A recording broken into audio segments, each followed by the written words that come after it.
Hey everyone, Sean Plays here, and we are back to console mods. I'm actually, oh,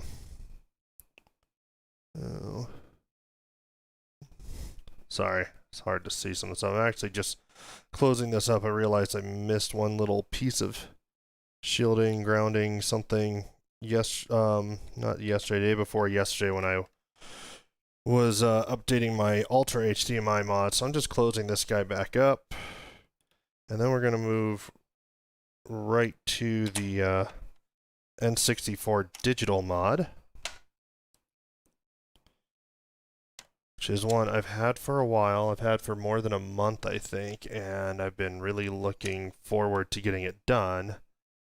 And it's just been hard to find time lately, but trying to change that. I'm still going to probably be a little flaky on streaming for a while, but I'm doing what I can.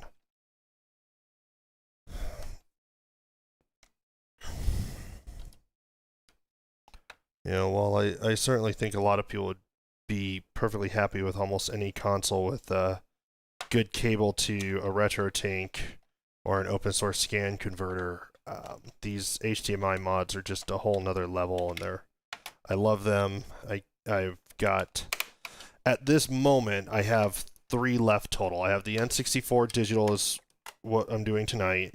I have the DC Digital, the Dreamcast one, that I want to do hopefully tomorrow, but it might not be it might be later. Tomorrow is going to be pretty busy. Kids go back to school tomorrow, so I should really be in bed instead of playing around with mods so that I can get up early and deal with first day of school stuff for the kids. But well, life will go on. I mean, of course, do a quick test to make sure I didn't break anything, because I just want to be certain before I move on from this, even though if it's broken, I'm probably not going to fix it right now. I'd just be really sad.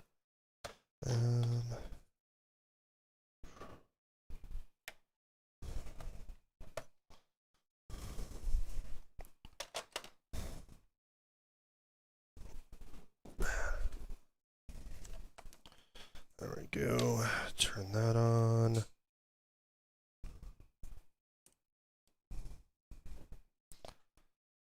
Sweet. All right, we're still golden here.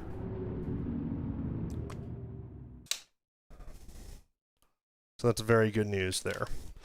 I pre-tested the other N64 as far as composite output.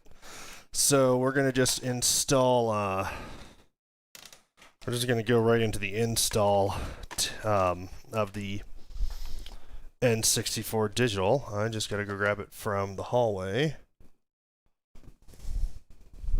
I've staged all my mods in the hallway.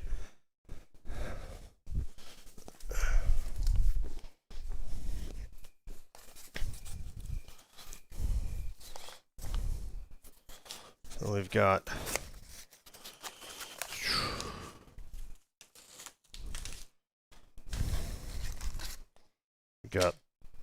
one mod, or one PCB, some mounting stuff, big flex cable, little flex cable. I need to go grab the wire. One difference between this mod and the Ultra HDMI mod is that in addition to an N64 and the mod kit, you do need to have some like connection wire. And of course, I have put my new box of connection wire somewhere. Watch, I'll probably walk back to my office and it'll be in the office just waiting for me. But at least I can grab a soda, because that's what I need.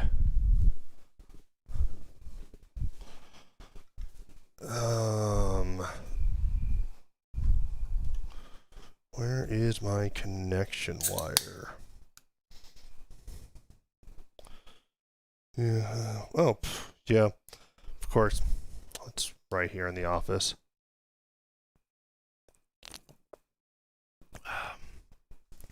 So, I mean, I guess that there's a negative to this mod over the Ultra HDMI. Perhaps it's that you need to have connection wire to install it. But to be fair, I mean, you need all kinds of stuff to install these. You need flux, you need a soldering iron, you need some. If you are good enough to solder this, you probably are not like me. You probably already had this connection wire in your workshop ready to go.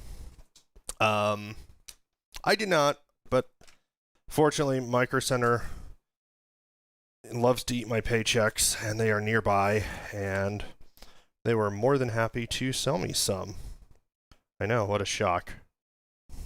It's like a M. Night Shyamalan twist right there. So, let's get this party started. There's a lot of work ahead of us tonight. So we'll start by adjusting my camera a bit. And hopefully to not see too much of my belly. There we go. I want you to see my desk, not my gut. Okay.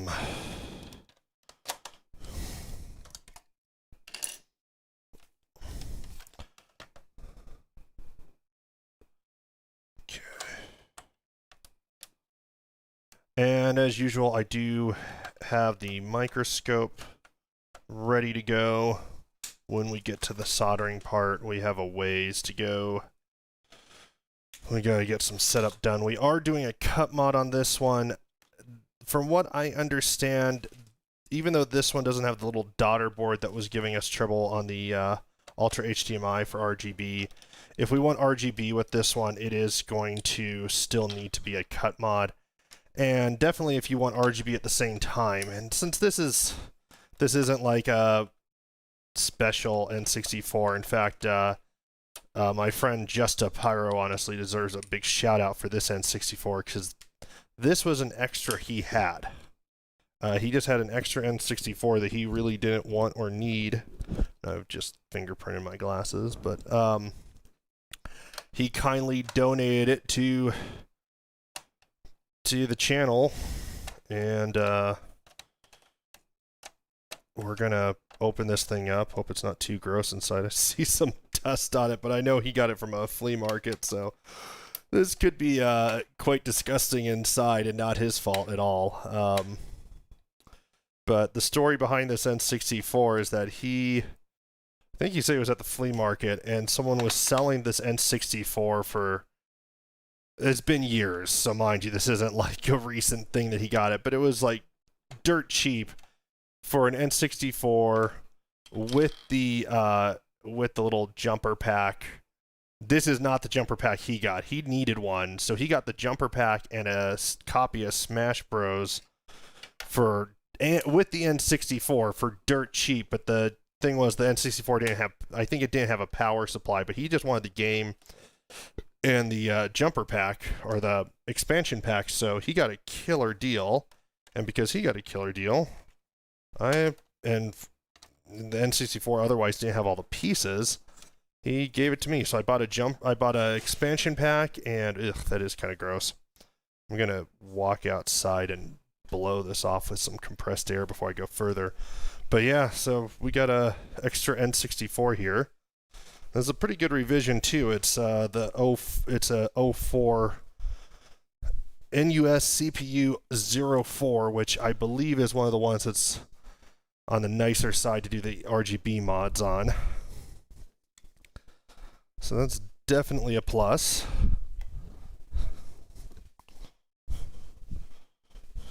Ugh. It's not that bad. It's not like there was cockroaches in here. It's just dusty, some dog hair, some lint. I have seen videos of much worse. I have not seen. Totally sorry. Probably should have muted my microphone first. But okay, we're done now. But yeah, this isn't bad at all. I'm leaving the canned air in the hall in case I need to step outside and blow this out again. Alright. We're already in the console. Now, I will say, these guys that make these things, I say this all the time, the guys that make these are incredibly smart, and I am following their directions for the most part because they are far smarter than me, but I am going to do the disassembly more like the disassembly that I've done on the for the Ultra HDMI, where I do this without taking out every screw. Maybe I should do it their way. I think their way is better for the N64 Digital. They actually want you to take out, like I said, every screw. So all these screws here that are actually on the direct heat sink. Maybe I'll do that just so everyone can see what it looks like, and also so I'm following the directions appropriately. Because it wants every screw, basically. It just says all screws. I'll start by the ones that I normally do.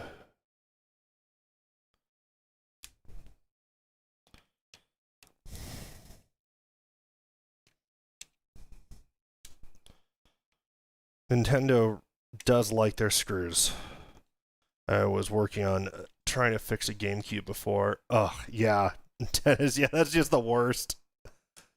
If this had roaches in it, this might be a video of me just lighting an N64 on fire. Who knows? I might remove the motherboard and still find something underneath. We just don't know.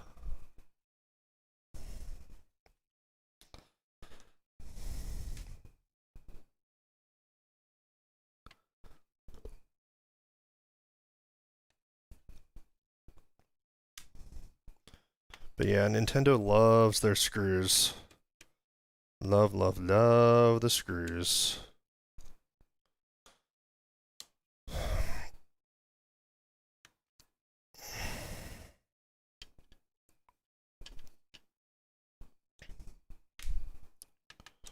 I'm trying something a little different today. I'm not running the in-ear monitors for this. And it's not going to be a problem for most of the video. It might be a little bit of a problem when I'm doing some gameplay testing if I'm, since I will be running the game audio through the speakers. So we'll see. Maybe it'll be okay.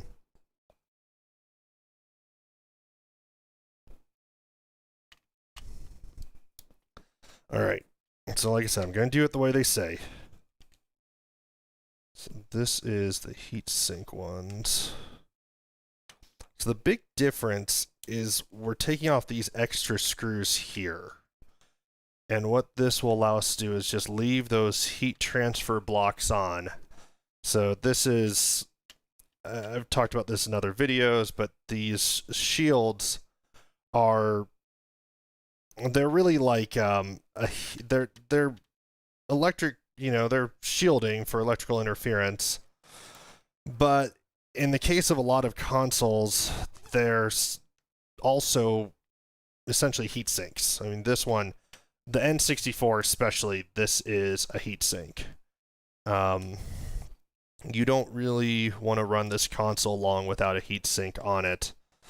And by doing it this way, you don't disturb the thermal pads the way you will if you just leave these in place.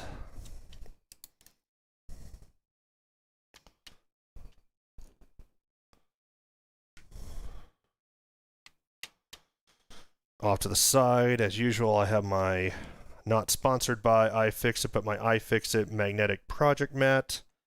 Is a fantastic addition to anyone's workbench. These are, this is just a lot of screws, and it lets you organize them and write down what they are as you take them off. I actually still have it labeled from the Ultra HDMI fun the other day, so I don't have to relabel anything today. Not yet, anyway.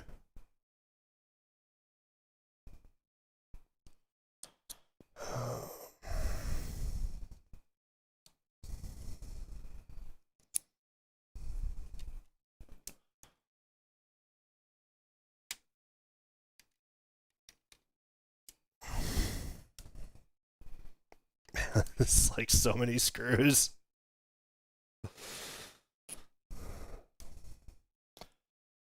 And I think I have to do those last two, even though they weren't highlighted. It is all screws. All screws must be removed.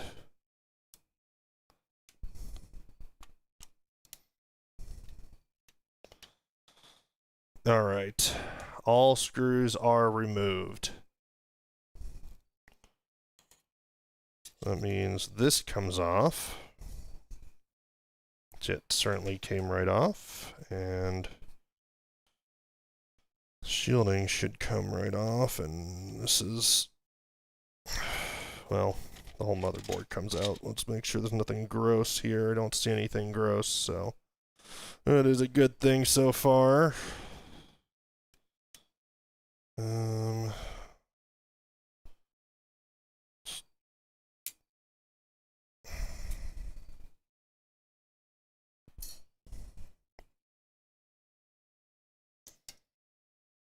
I just want to remove this shielding. I got all the screws removed. I thought this would just come right out.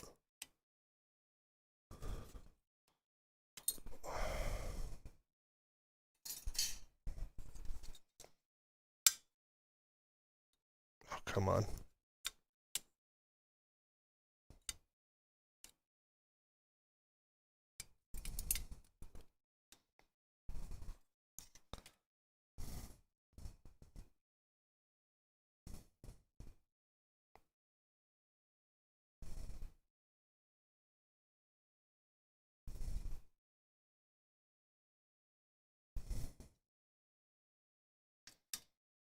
Okay, bottom shield came right off.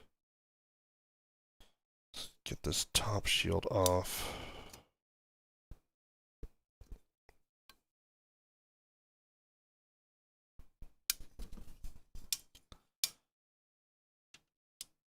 This is weird. It's like, it looks like it has... the shield seems to be different. My other one is a model 05. This one's a 04, as I said. And it just...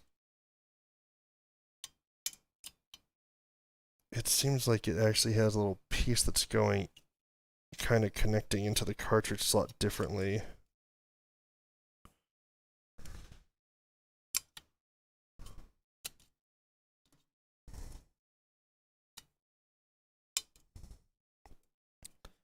I certainly don't want to break anything, but I also would have expected this would just come off.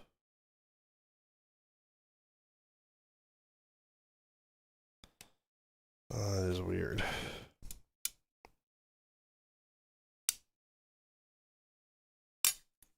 Got it. Okay. It's not looking too bad.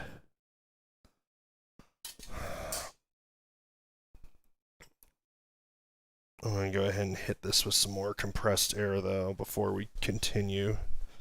That's kind of gross. It's more dog hair, more dust. It's just stuff I'd like to not deal with. And sorry, there's sirens, but I'm going to turn this off while I hit it with the canned air.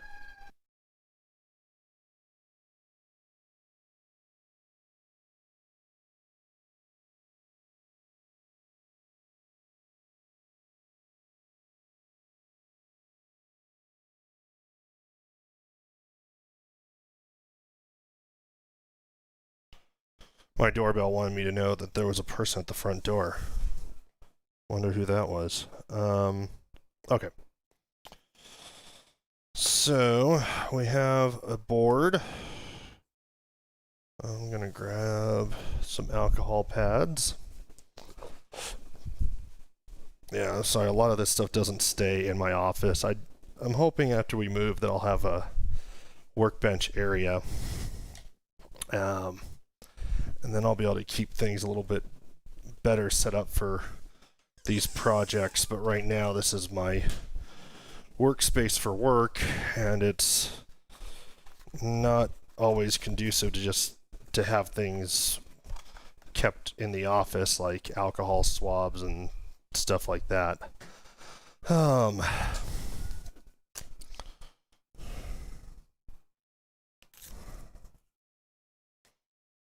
Some funny dirt there that I just want to get rid of. There we go. All right. So that was step one. We've disassembled the console. So we're gonna get ready to do a cut mod, as I mentioned. So that means taking this PCB, lining it up, and doing some filing. This is going to be a lot like the last stream, except we're actually going to install something new and different and exciting. So there it is, the Pixel FX PCB. That is beautiful. And this guy has Wi-Fi built in. This is actually the Wi-Fi antenna right there. And there's a little button too. Wonder what that does. Oh, neat.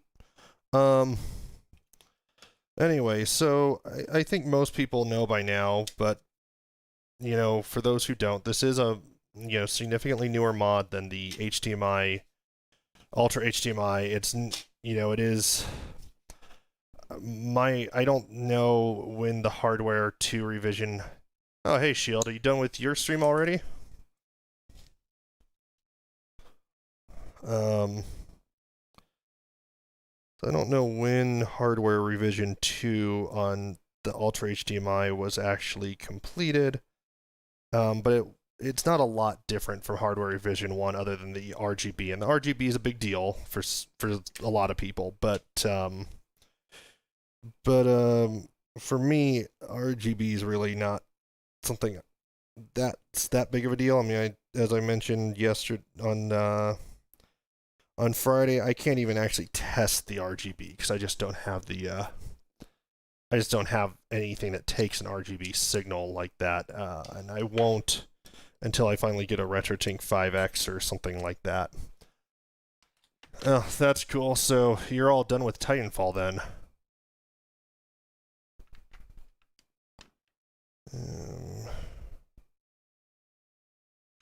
I'm just deciding what file I want to use. Because now we have the most boring part of the stream. I file away plastic and talk.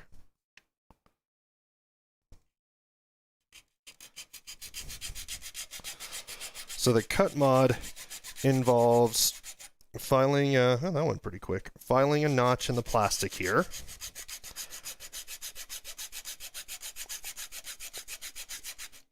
And then after we file a notch in the plastic, we're going to make it all nice and clean, best of my ability.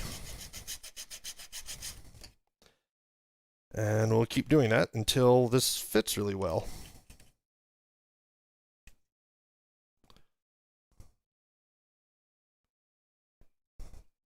I forgot what teardown was. Was that one that you were doing like demolition with different machinery? Is that was what teardown was, right?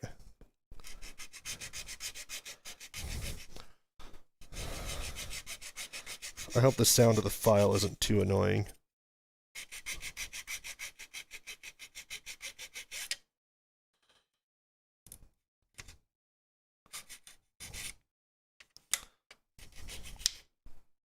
Nice, I'll have to watch that. I like teardown.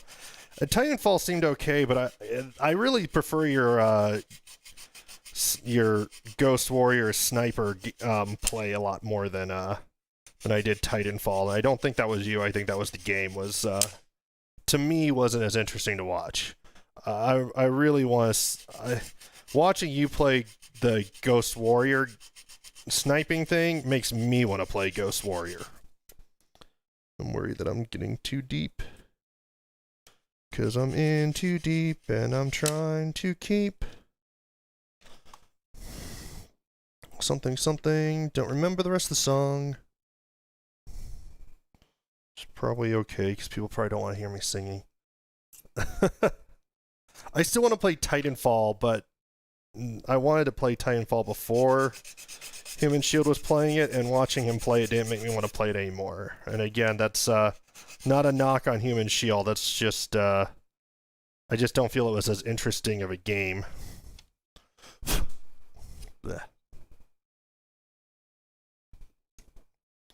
Oh, that'd be fun. Okay,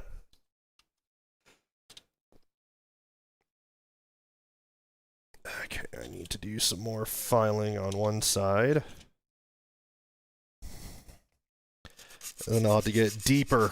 I have to make it wider, then I have to make it deeper.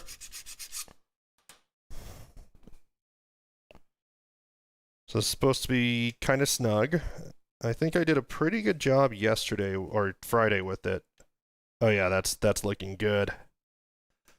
It's hard to see, but it's not done. I had to get deeper. Oh, I wish this would focus better. Maybe I can. The other camera's better. Whoa.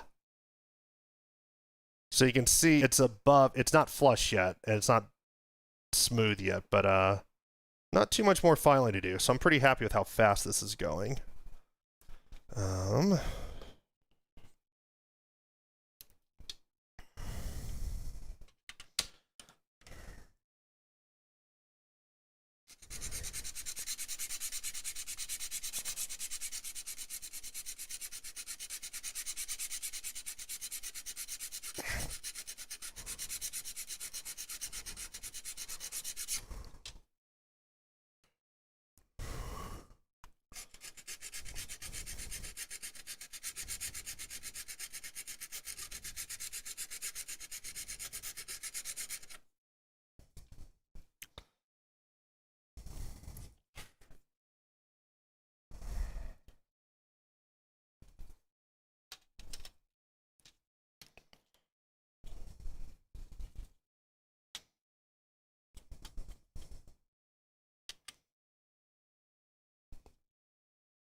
I need to file some burrs off of the PCB from the manufacturing process, just make this fit a little bit nicer. There we go. That happens. I always wonder how they test all of these. Yeah, and Shield, I'm with you. I like I said, I like the Sniper Ghost Warrior gameplay a lot when you're doing that, and it'd be pretty sweet if you could just go and play that elsewhere. I mean, that's kind of what some of these big AAA titles have sort of done. I mean, Fallout, or sorry, not Fallout, what is that game? The really popular game that I don't play by Epic. Fortnite. Fortnite has been, you know, kind of taking a lot of gameplay mechanics from other games like, you know, Among Us, and adding it in to kind of keep the game fresh and hopping. Okay, we're getting close. And I mean, Grand Theft Auto basically lives off of that sort of that sort of thing, where a lot of the gameplay in GTA is really stuff that you found in other games prior to GTA. You know, it has golf, it has tennis, it has yoga.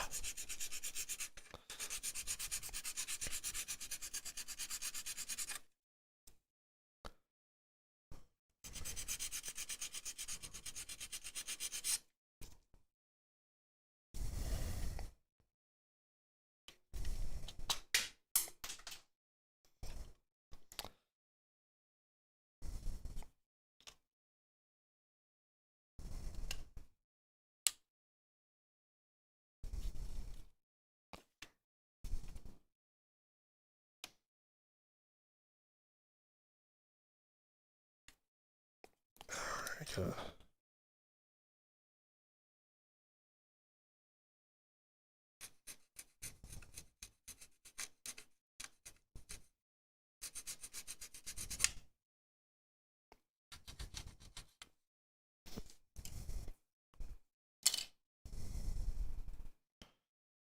Sorry that this is the most boring part of the whole thing, is just filing away, but I didn't have the chance to start any of this before I started streaming, so that's what we're doing, is filing until it's perfect.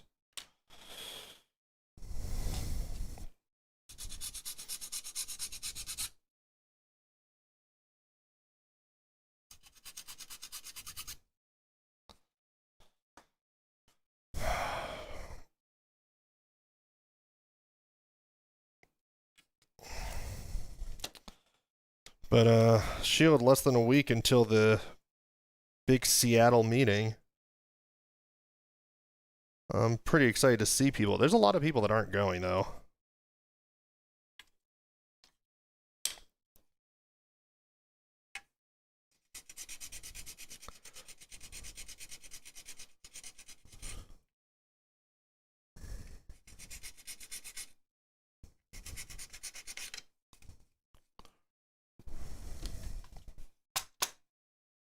Okay.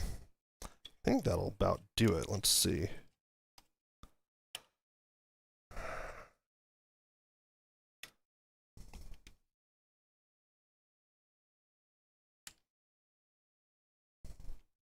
Yep, that should be good.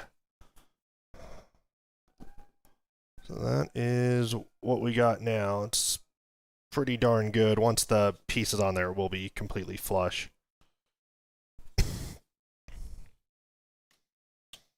So that's the boring part done. So the easy part's done, the boring part's done. I'm gonna remove some of this paper with filings on it. Throw that in the trash. So now that the filing is done... Oh, we're not quite done with that part. We got... The filing's done, but we're not done with this. There's a plastic spacer. And we're just supposed to pop that spacer right there. Boom! And then pop this in.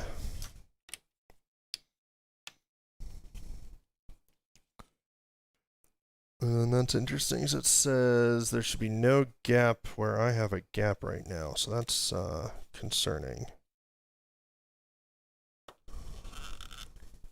This is a tight fit. There's no doubt about that.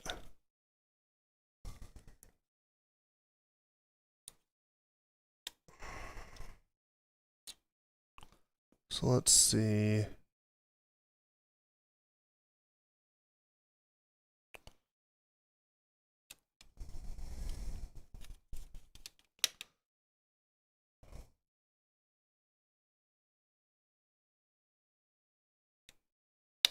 There we go.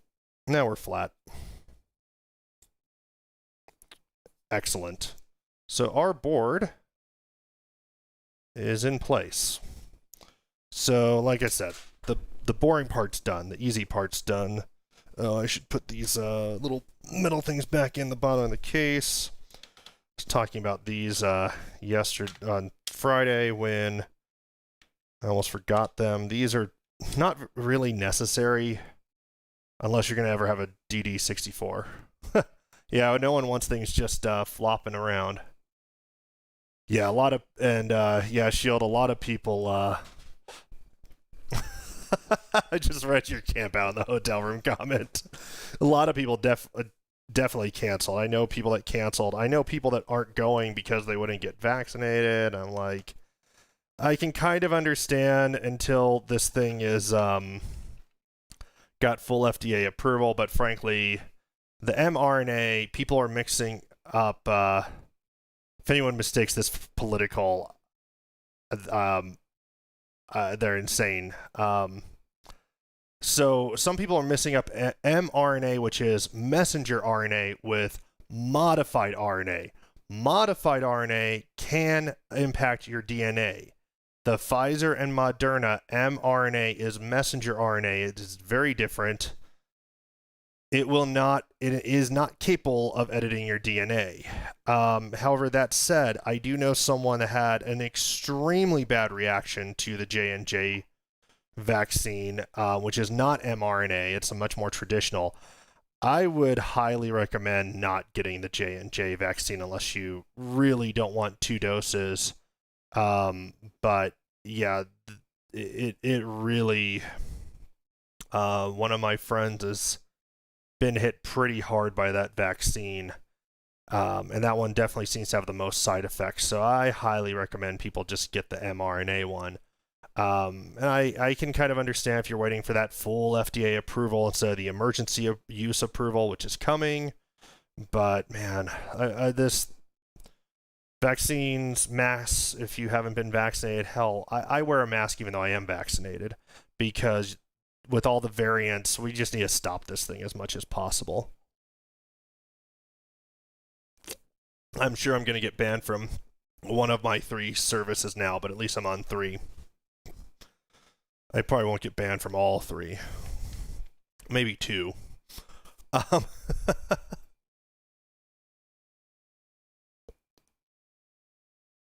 No, I haven't really heard of any. The only real side effects I've heard of that I'd be concerned about with the mRNA vaccines are in children. Well, yeah, but I mean I had the pneumonia vaccine. I do asthma studies where I participate in medical studies for asthma medications, and one of them required me to get the pneumonia vaccine, and the pneumonia vaccine hit me so ungodly hard. It was far harder than the second shot of Pfizer hit me. I had chills. I had muscle cramps so bad that I was sore for days. I had like a knot in my bicep basically from it because I was shivering so much. I was just miserable. So, but that's all temporary.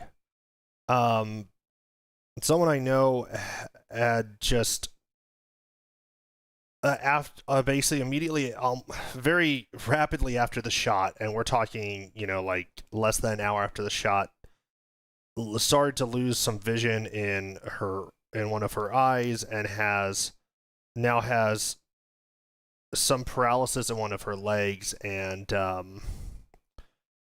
has lost some vision in one of her eyes, and her doctors believe it's permanent, and that's from the J&J. And I'm not trying to blow the J&J one out of proportion for safety. I just know more people have stronger reactions to the Johnson & Johnson. They originally, when she went to the ER, thought she had the blood clot. It was scary. It was very scary for her.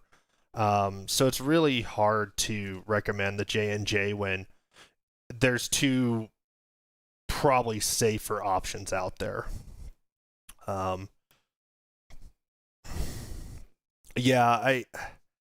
pneumonia vaccine I had, the reaction was very similar to my second Pfizer dose, but worse. So, and that could be what you had with Moderna, was very similar. I don't want to speculate too much, but yeah. So, this is interesting. Okay, so I'm reading instructions. So, unlike my 05 motherboard, my personal N64 that I bought with my money, probably 98 or 99, because this motherboard's 97.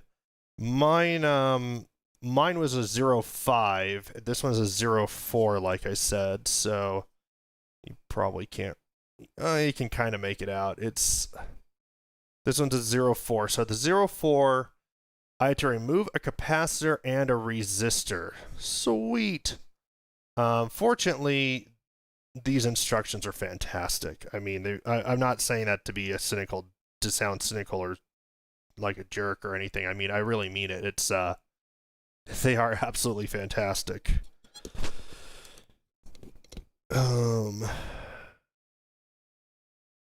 That is weird. Cool. So I don't have to do this step because capacitor 22 and resistor 14 don't exist on the motherboard that I have. There's a spot. This is kind of funny. And Dennis, I don't know which one I got for those.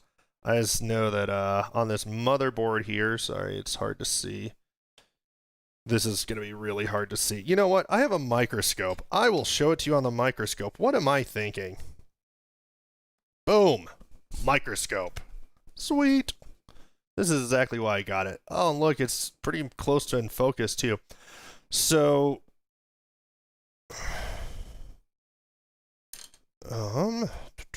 So anyway, what it says is remove capacitor 22. So you can see right here is capacitor 12. That's the capacitor. This is 22. Resistor 6 is right there. Resistor 14 would be there. So I already do not have those two components on my board, which is excellent. Thank you. This microscope cam was remarkably affordable. I do want to get a better one at some point because there's downsides to this one, but I'm glad people like it. I think it really is nice to be able to show people what I'm doing. Plus, I like to be able to prove, hey, I did this work. I have a video of it. I have a video of doing the work. So now it's soldering iron time. Got my handy dandy flux pen. So we are going to be, this is actually just like what I did for the one thing I did on Friday. We're going to rosin this up carefully because I was trying to avoid getting that much rosin on the board because now I need to grab a paper towel and soak it up. Don't worry, I have a paper towel right here. That's just too much rosin though.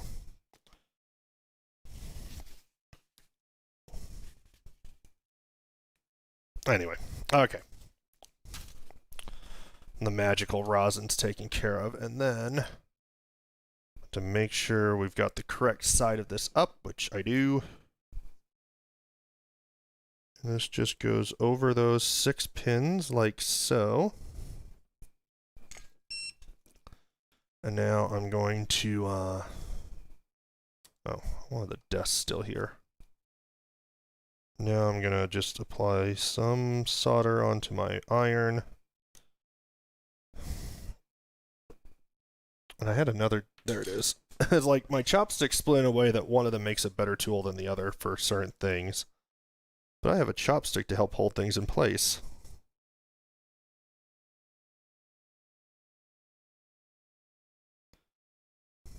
Because I just want this to be really nice and flush. Okay, so still need some more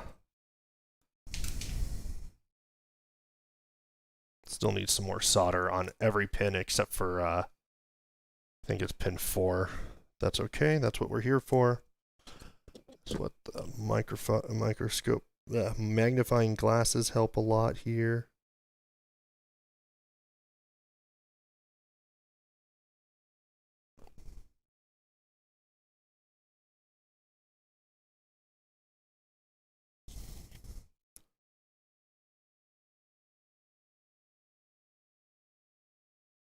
Seems like a lot of solder on that pin. I'm going to turn this.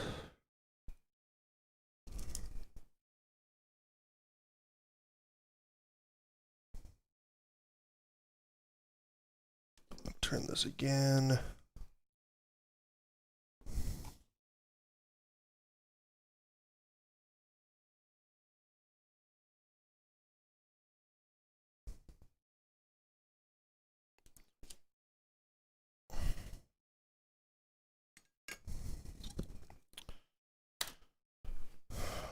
Might have a little bit too much solder on those on pins 3 and 4, so we're gonna beep that out real quick. Nah, I think it's good. It looks good in the microscope. To the eye, it didn't look so great. Okay. This is the part where I beep it out. Yeah, there's no bridges. These are pretty big solder points. They actually took quite a bit of solder. Not surprised there's no bridges there. But we will set the multimeter aside for later, because we'll need it. And it says slightly bend. do not crease. So I'm going to try to slightly bend. Okay, it's slightly bent. It's not creased. I can read. Okay, so now here is where we get to the really fun stuff. You guys remember these? The flex cables. that is my index finger for reference on how small this is. So first thing first, I am just going to get some more solder on here. I'm just gonna apply a little bit of solder to all of these. I was gonna throw some rosin on first, even though I probably don't need to. I'm throwing rosin on these other solder points too, because it doesn't dry up very fast. And I'm just gonna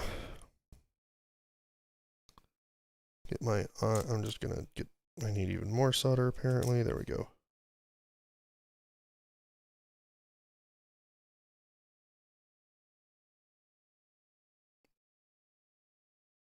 It's like painting happy little contacts, happy little solder balls.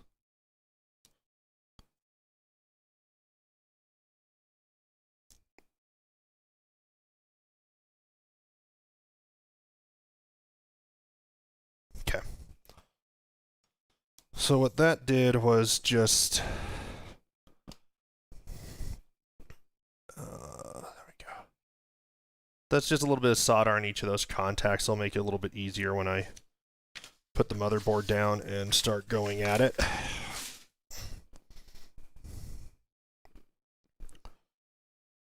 So now,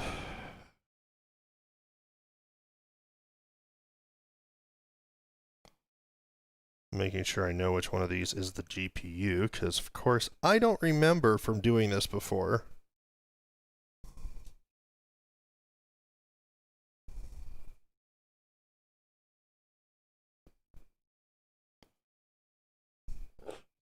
Okay, so it is this guy closest to the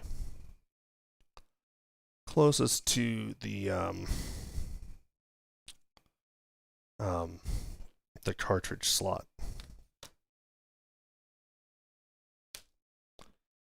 So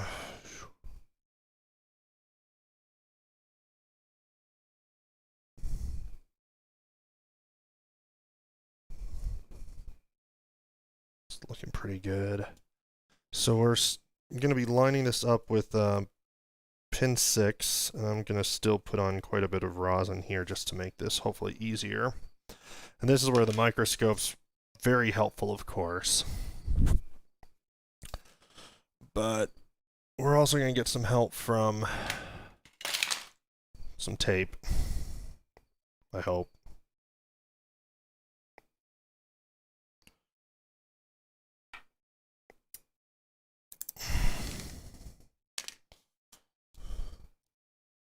I've seen some people use like a dab of hot glue, and that just kind of makes me cringe. It probably is just fine. I mean, there are people that have been doing these mods longer than I have, but yeah, it just kind of makes me cringe. So we had to line this up with pin 6. So we got 1, 2, that's 3, 4, 5, 6. That looks like I'm on pin 5.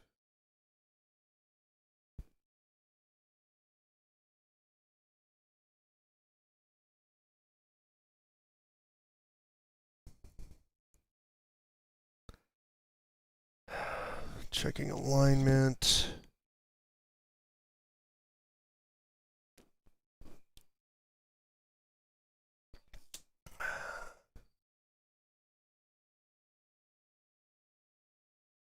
It's close, but I think you can do better. You think you watched this on the previous one though, didn't you, Dennis? Didn't you watch the Ultra HDMI one? I actually do think the install on the Ultra HDMI is slightly easier. and I'll explain why in a second.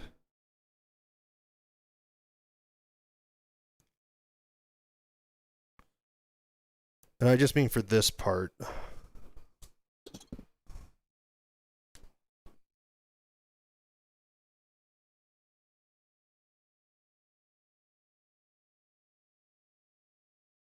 That looks pretty aligned. This is the part where it gets real fun.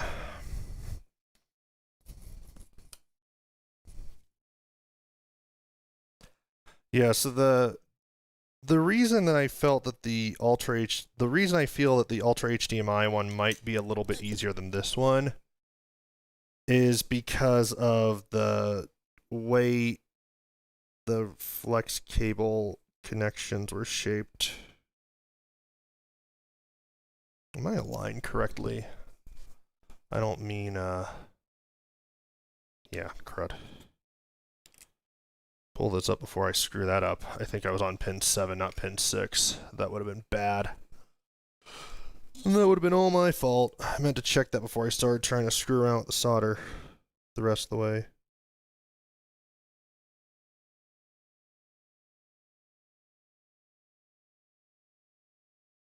Oh, man.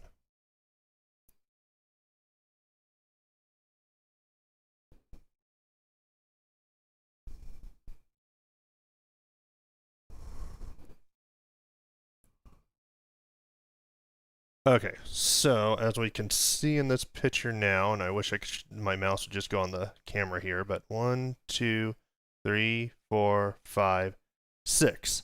And that's what we want. We want that first one to be on 6, not 7, and I had it on 7 a moment ago, and that would have been tragic. So, coming down here.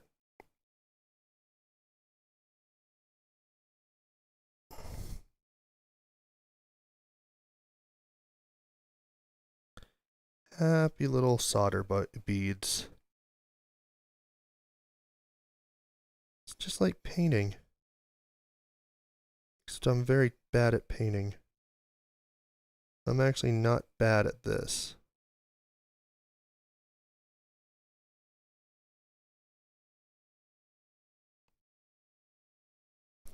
Okay, that was quick. Let's see if that was good.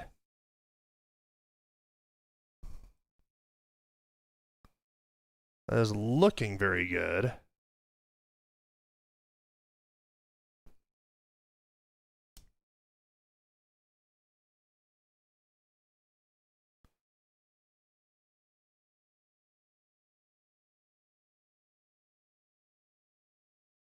I don't see any bridges. Now, okay, so two things to note here.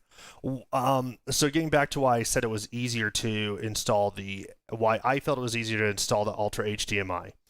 The Ultra HDMI on the ends of the flex cable, instead of the flex cable being just flat, just straight across on the edges, it was almost like every piece that went to a pin had kind of a little groove, so it kind of went, so like you can kind of picture like you've got the pin, you've got the pin coming off the chip, and then the ribbon cable kind of had a little groove that went around the pin just a little bit, and it made it a little easier, I felt, to line it up precisely.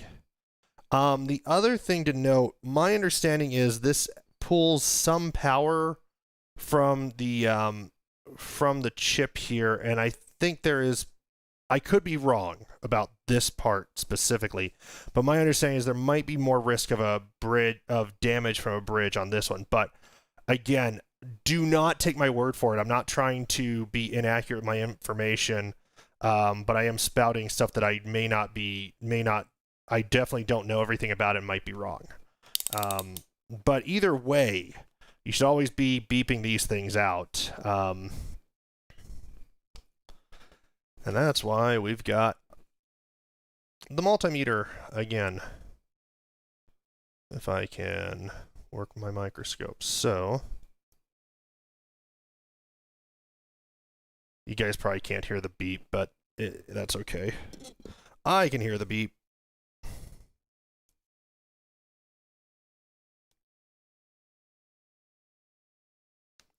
I touched the two things together. This is actually an awkward angle.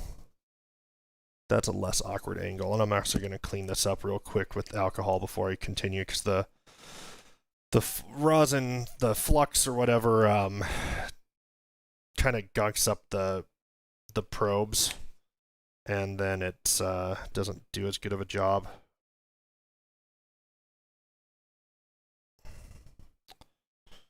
All right, that is cleaned up. You can see my Captain tape there, but that's okay.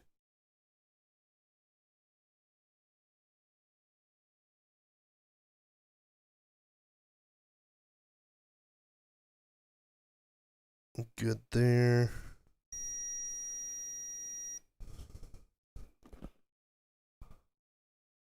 If you're wondering, I was here. I was touching bolts to the same pin. And I'm touching bolts to the same pin again. Now I'm not. Now I am. Now I'm not. Now I am. Now I'm not.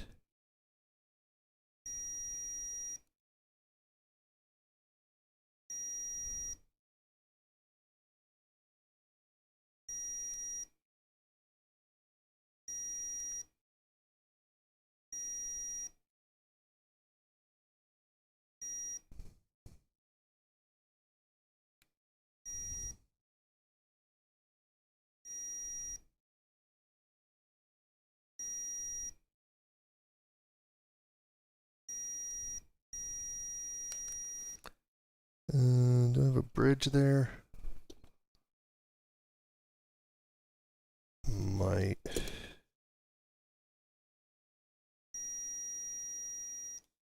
Yeah, I have just a slight bridge. I think I have a bridge right there. Not a big deal. That's pretty easy to fix.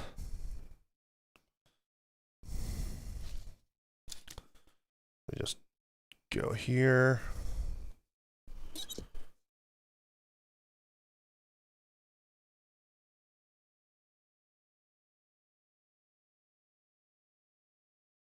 I don't know if that fixed it or not, but we just take it little by little. I might need some more flux, not a big deal.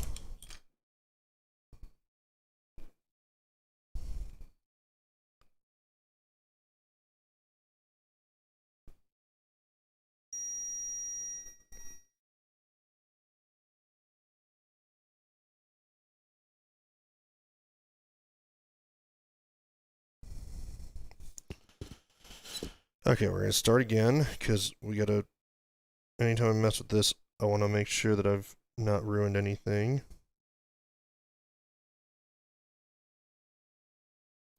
What we don't want to do is have a bridge, period, but what we really don't want to do is have a bridge that damages the chip. And the reason that I make it beep in between is so I know that I didn't get too much rosin on the probes. And also just helps me make sure that I'm moving along correctly.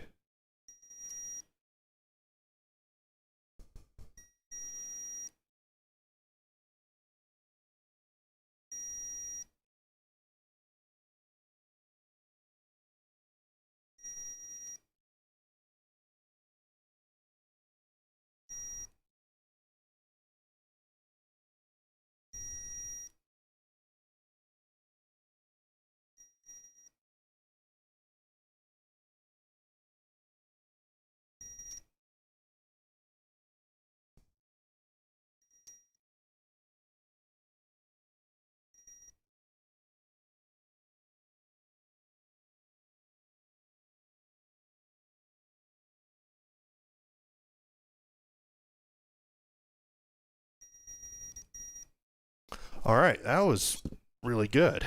If it all is actually connected. Gonna make one more look at this on the microscope. So all of those pins look like they are soldered to the ribbon cable, to the flex cable. So that's a huge, huge good thing for the start. I'm going to carefully remove this Captain tape. I don't want to damage the solder joints that I just completed. That would be sad. I've heard of people accidentally desoldering those resistors right there. I think those are all resistors. Those apparently are terrible to put back on, so another good reason to use Captain tape, because that will help keep you from doing that. I did not touch those resistors in this, but I haven't heard of someone doing that with the N64 Digital. I've heard of that with the Dreamcast Digital, the DC Digital. But I assume it's possible if you aren't careful or just get unlucky.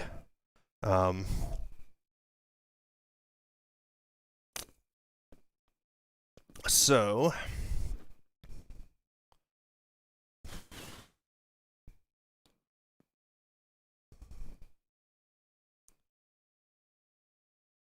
Okay, so now we're on to hooking up the RC, RST, and CON connections. And so what that is referring to is on our flex cable here,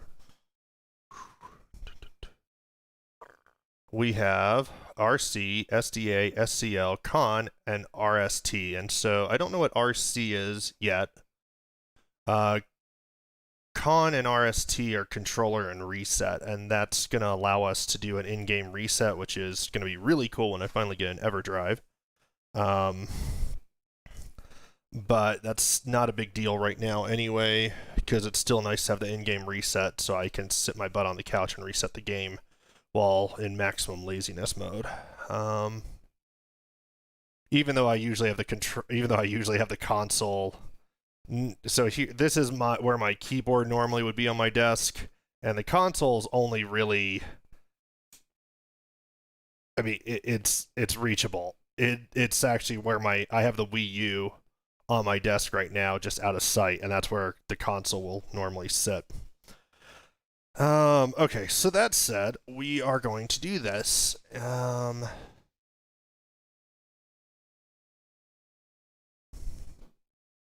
Now he uses all the same color. That's cool. I have a brand new pack of 6 different colors of wire.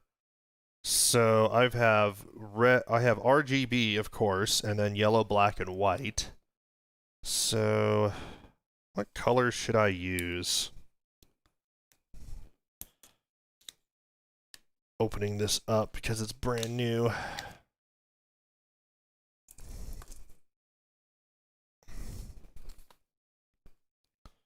I think I'm going to use, unless anyone has any requests, I think I'm going to use red for the reset. And I'll use green for the controller. And I'll use blue, I guess, for whatever RC is, which I don't know what RC is. And then there's also going to be, I think later on, there's also a part about the clock, so it'll allow this to, much like the PS1 digital, this will actually allow you to use the clock off the N64 digital, so you can play PAL games on the correct clock speed, which is pretty cool. Not a big deal, but pretty cool. I'm not gonna lie. I think that's a pretty nice feature. You know, I'm never gonna be upset with having more options. Okay, so I said I was going to use green for the controller.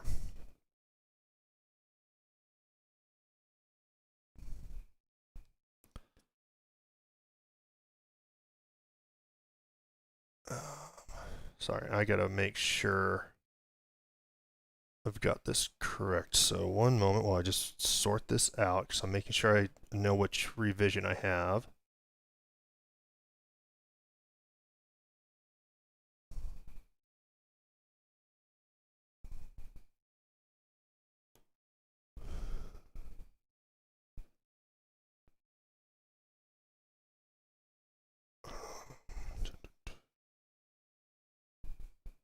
Okay, cool.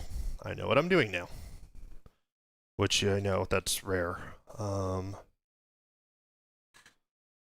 we'll start, I guess, with RC maybe. I think I'm actually going to connect the wires to the chip here first, and then to their. So they're actually going to connect. I actually have to connect the 3 wires to not that guy. 1995 Nintendo. So I'm going to use blue for RC.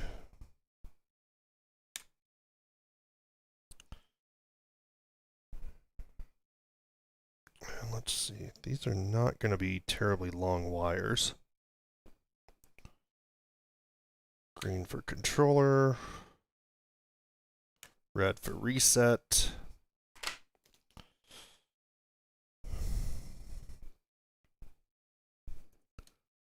I'll start with RC. So RC is going to connect to pin 2.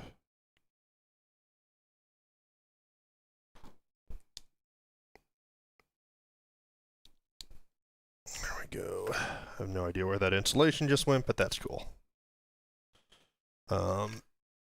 Controller is going to connect to pin 16, and reset connects to pin 27. So, a little bit of flux, a little bit of flux, a little bit of flux, and trying to keep this on the microscope as much as possible.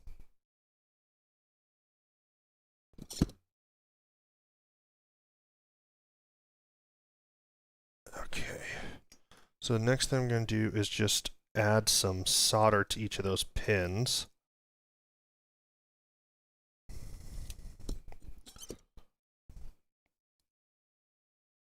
Because I said 2 and 27, so let's start with 27. A little bit of solder there. And I'll do 16. Is a little bit of an awkward angle for me here, but that's okay, I got it. And then come around and do 2.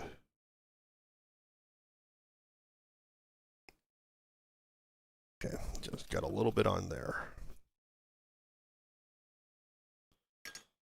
I'm so happy about this KSGR soldering iron T12 off of Banggood. It has made these things a lot easier. Okay, so the first thing we're going to do is connect the RC to the blue wire.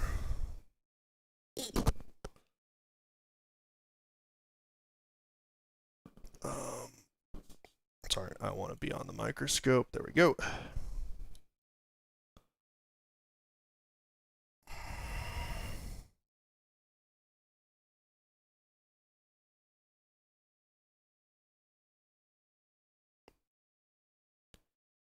I don't know. I think Shield, I think you watched Davey504, I think is his YouTube channel.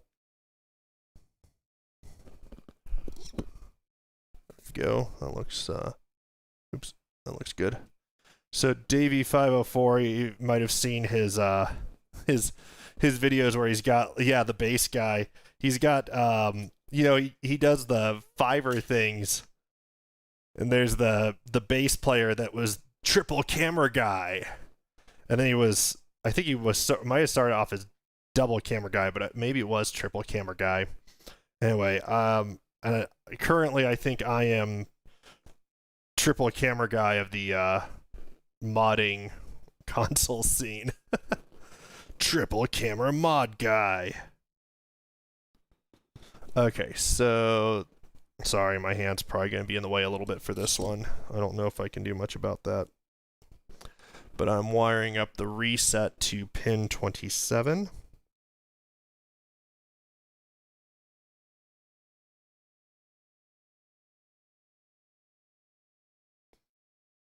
Oh yeah, I see why the N64 Digital guys decided to use wire for this instead of having it come off of the flex cable for these connections like the Ultra HDMI did for at least 2 of these. And again, I'm not knocking anyone. This is newer. It's lessons learned to some extent, and there's good. And I did like that the flex cable on the other one made it really easy, but this is easier to solder. It definitely is. So now I'm putting the controller wire on pin 16, and this is the awkward one, honestly.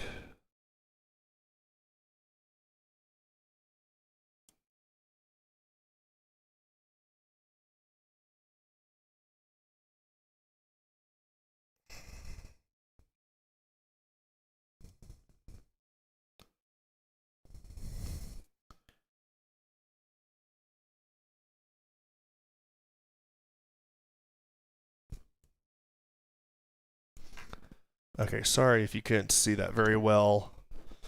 As usual, gonna check for bridges real quick. I don't think I have a bridge there, but it is possible that I do. And I'm also gonna clean this up real quick too.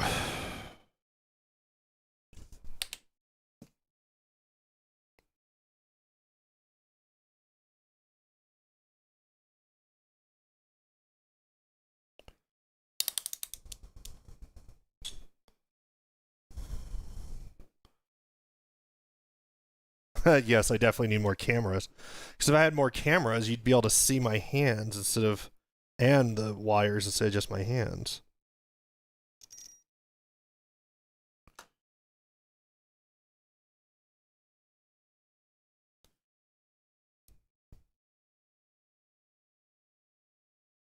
Okay. Oops. This is going remarkably well. Something's going to probably just not work.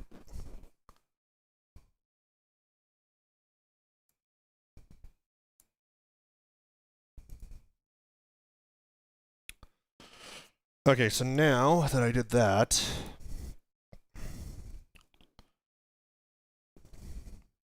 I need to take RC to RC.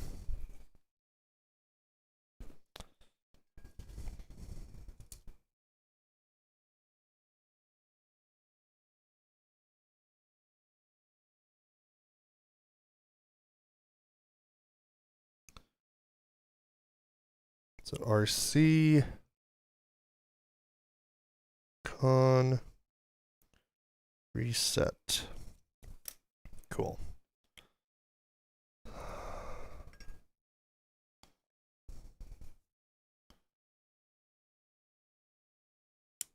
Cut that.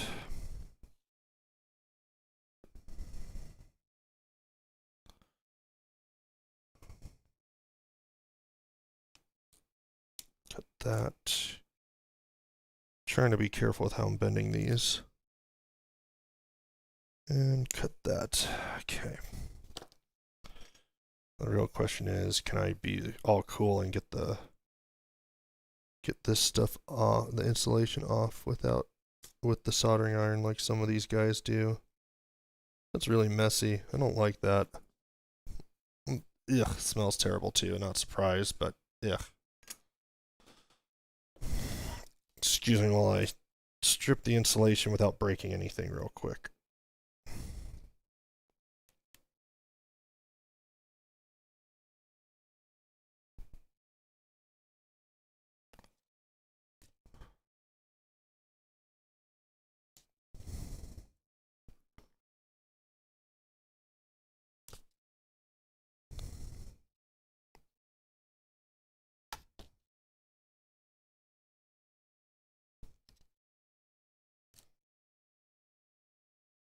Oh wow, that sucked. The reset one was apparently not a good enough solder joint as I just accidentally knocked it off. So I will resolder that. Not a big deal. Easy to fix.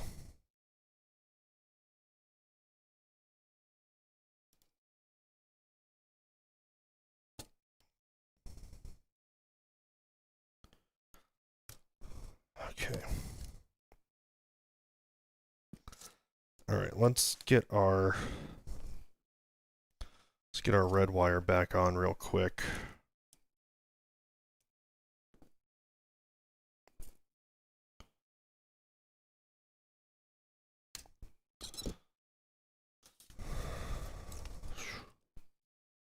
Boom.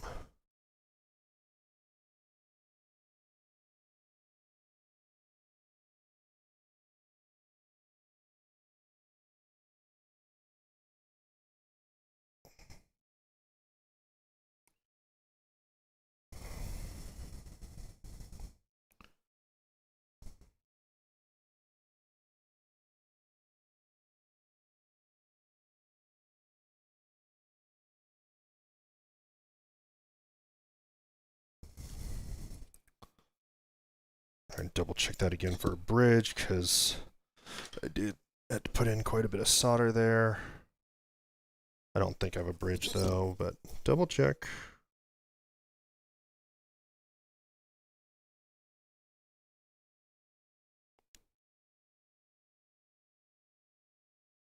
Yep, no bridge.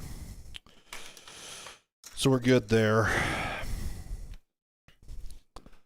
So now this should be fairly easy here. So I'm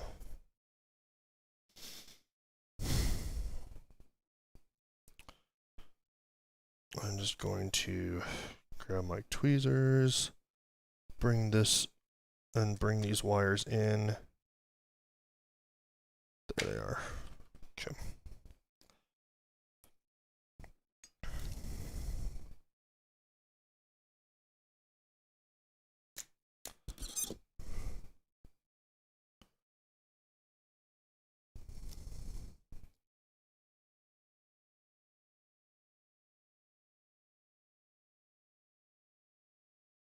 There's one. Wrap the green up here. Green was controller. We're going to bend it a little bit like so. Pull it in. Gonna bend it a little bit differently there. There we go.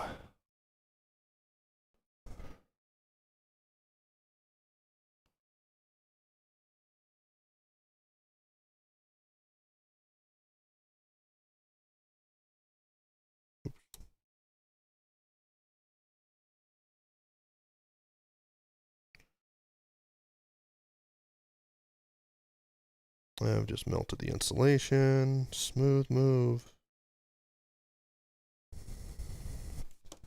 I don't like that. I don't like having the melted insulation all over. If I need to run a new wire, I will.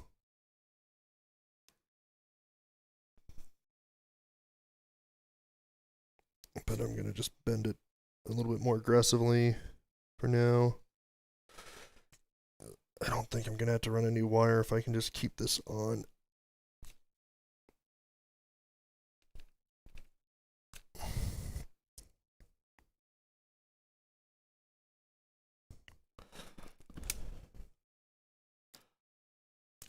we go. Okay.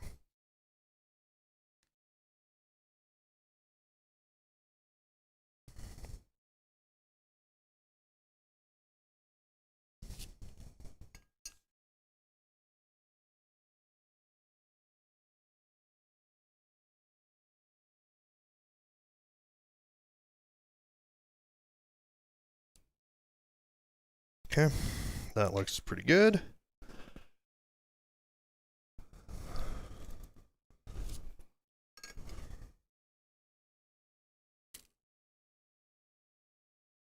And then reset's going to go right there.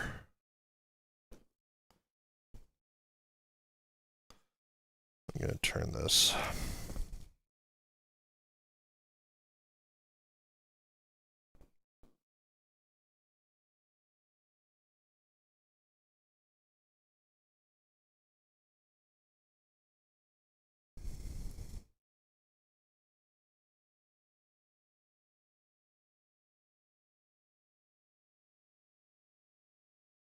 I think I want to just see if I can get just a little bit more solder on that. That's probably actually good. Yeah, that looks good. Okay. So that is all of our wires. Sorry, you can barely see the green one. It kind of blends in with the circuit board. Now, before I do the next step, it talks about the clock.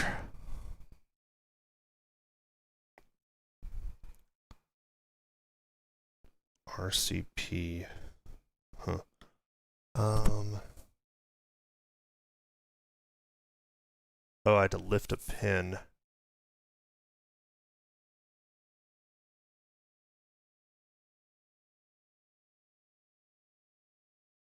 And then close the jumper.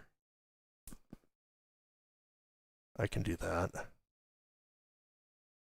And I'm dumb enough to try. Of course, I lifted a bunch of pins for the PlayStation 1 X-Station install, so I mean, this is one pin.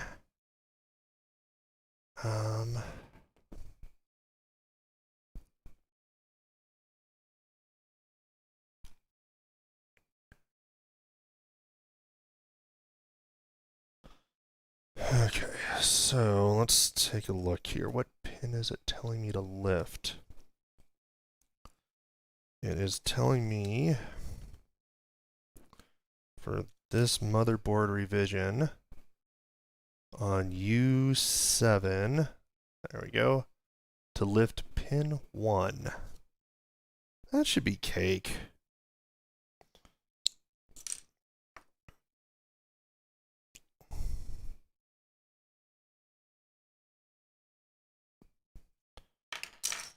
Let me turn this around.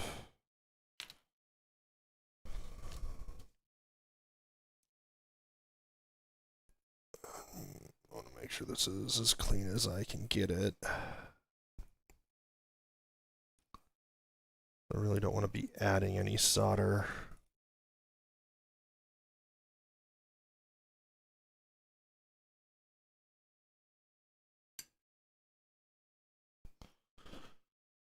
Okay, so U7 pin 1. And I always try to lift these up just very, very, very little when I do this. Maybe I should do it with the X-Acto knife.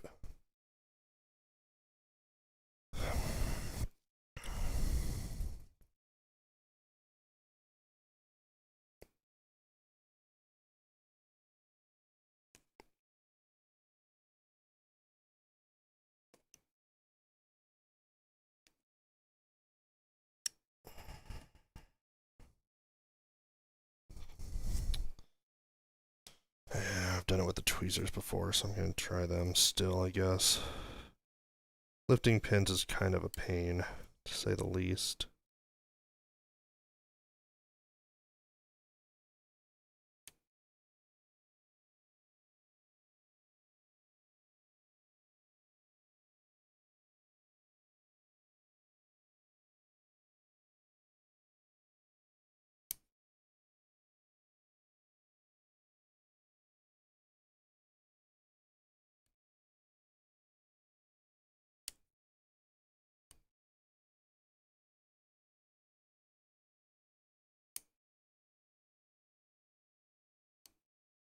Come on, pin.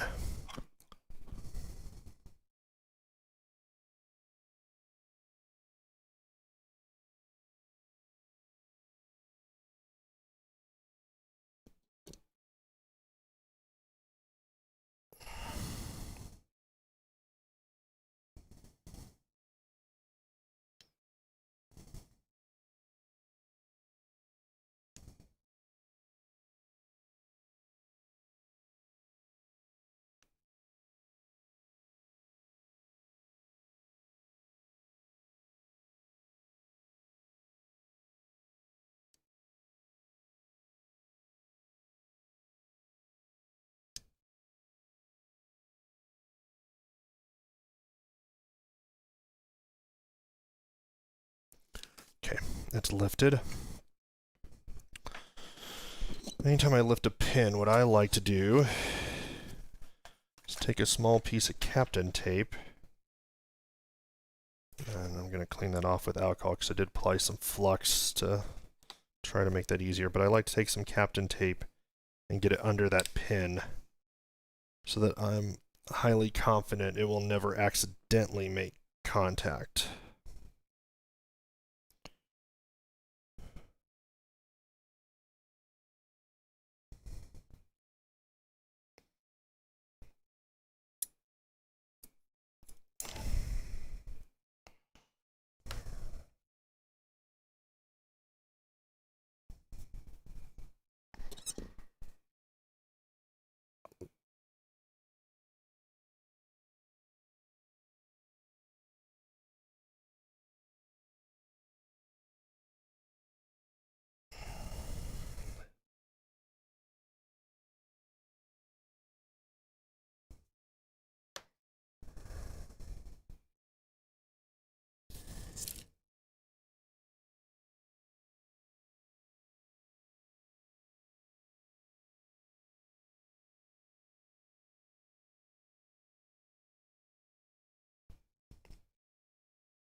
There we go.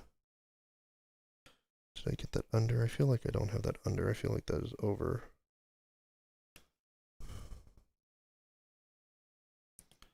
Some of these things are so small, it's really hard to tell. Oh, that looks like it's definitely under.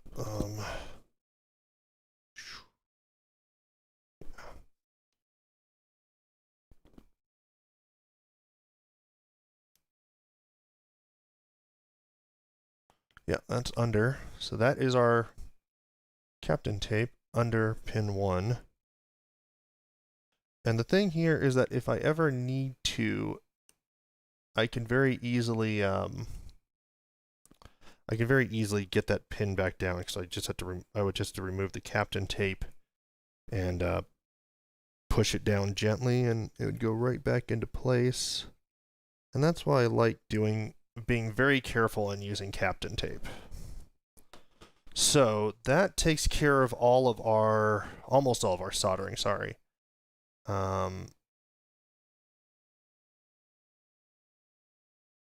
There's a little bit left here.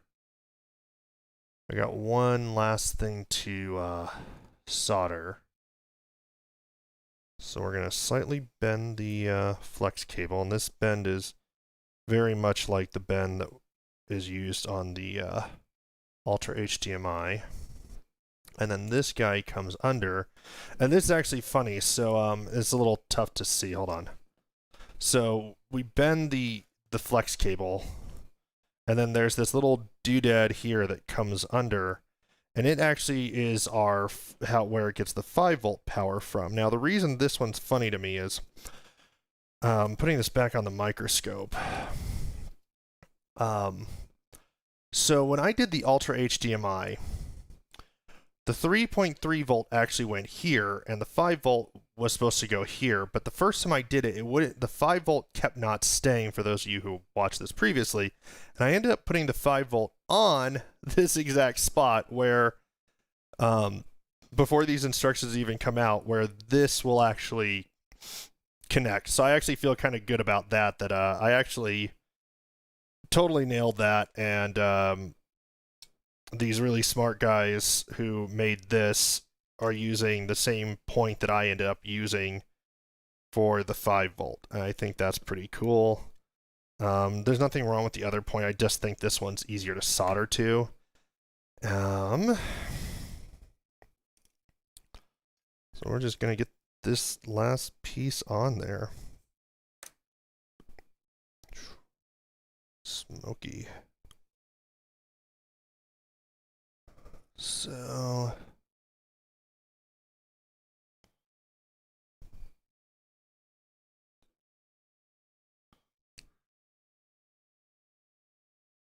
this is bent. This is going to go like so.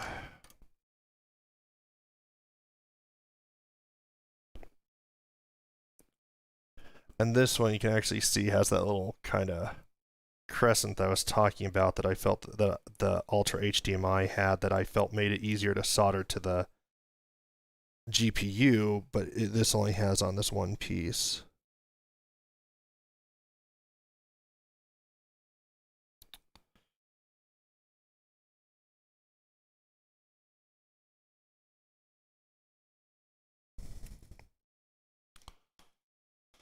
I think I need to add some solder directly there first because it's not sticking. There we go. That has a lot of solder now.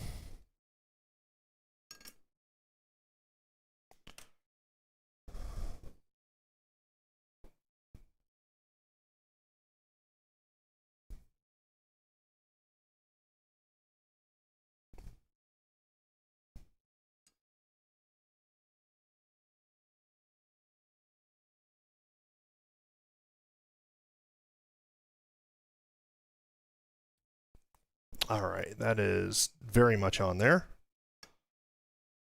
So good.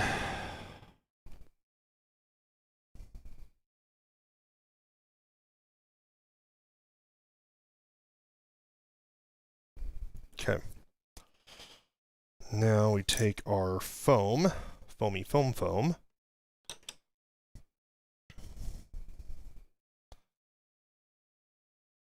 and we put it over the pins for the multi-out. Again, this is very much like the Ultra HDMI mod in that respect. I mean, oh, I didn't clean that up with alcohol. I want to do that before I push this down.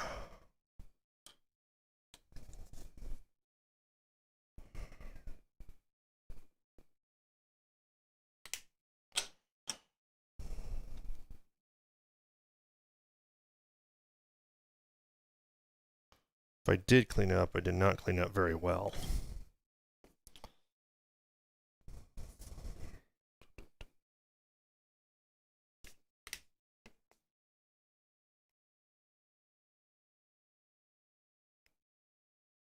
All right.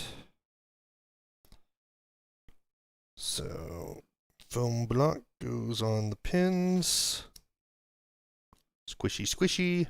Yay!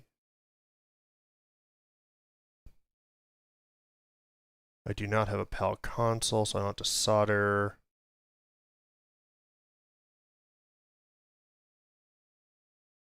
Oh, I didn't do the jumper for the clock, and if I don't do that, that's not going to work, and that would probably be bad, because I'd probably forget by that time and be like, what is going on here?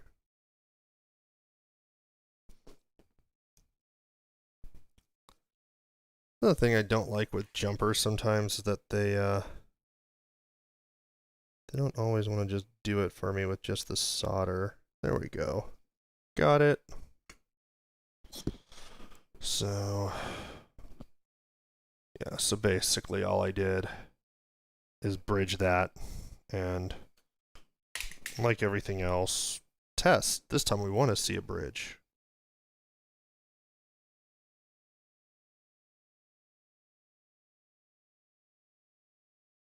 Okay, so we have a bridge, which is excellent because we wanted to bridge that jumper.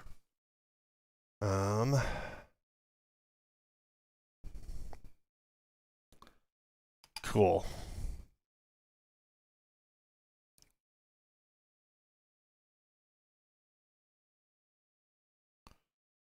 Okay, so now what we are doing is the testing piece. So everything is soldered in place. We put the foam in place.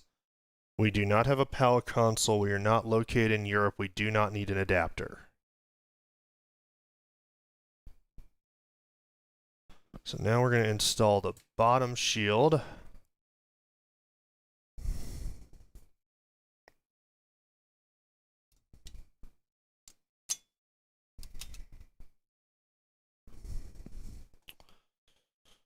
And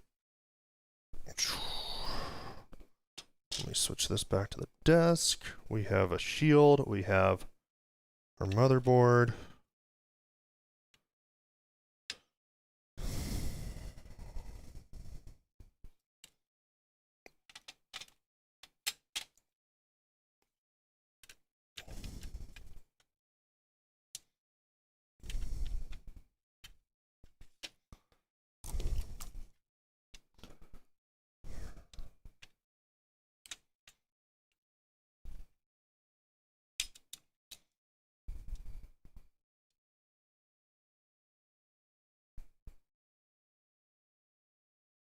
It would really help if I grab the correct shield, the bottom shield. I'm smart.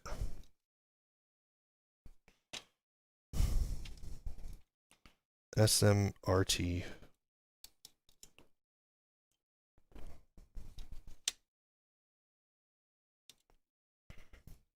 Okay, sweet.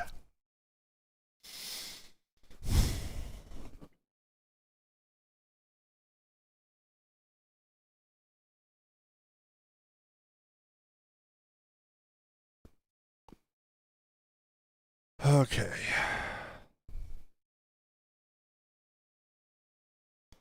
So it wants us to start here with just this flex.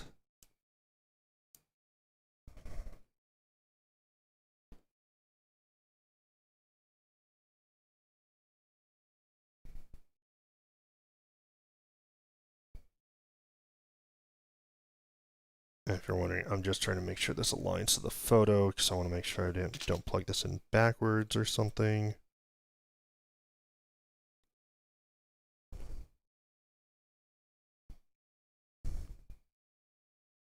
I'm noticing the flex in the photo does not look quite like my flex. It actually does look slightly different. But I think I can figure this out.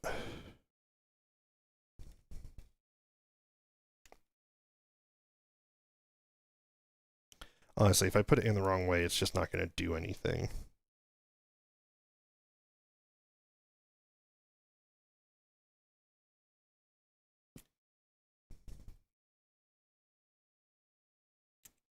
This looks correct. Chopstick time.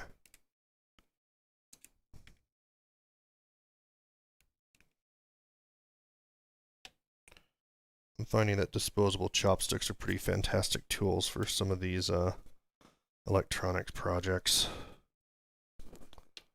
I don't think I have this in good, so I'm just gonna disconnect it, and that was not great.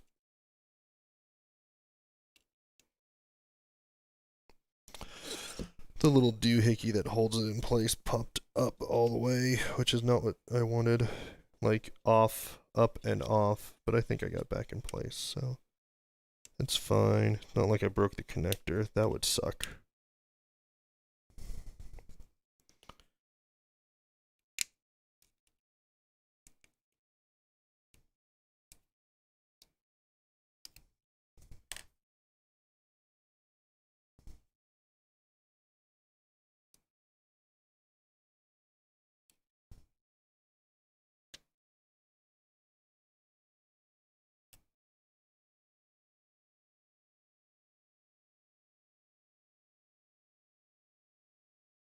All right, flex cable is in place. This looks like the picture I'm looking at, so... Wow, time just flies doing these things.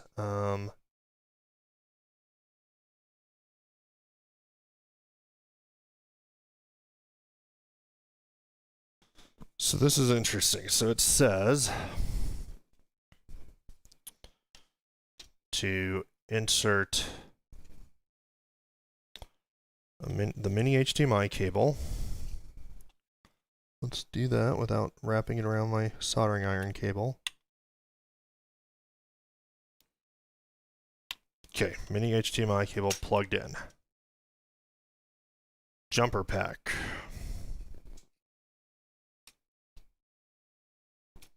Plugged in. Controller into port 1. Plugged in. Make sure there is no short between 3 volts and ground. Now, where is it showing to test that? Excellent. It's showing it. That's kind of interesting, but cool. So it's showing this little point to this.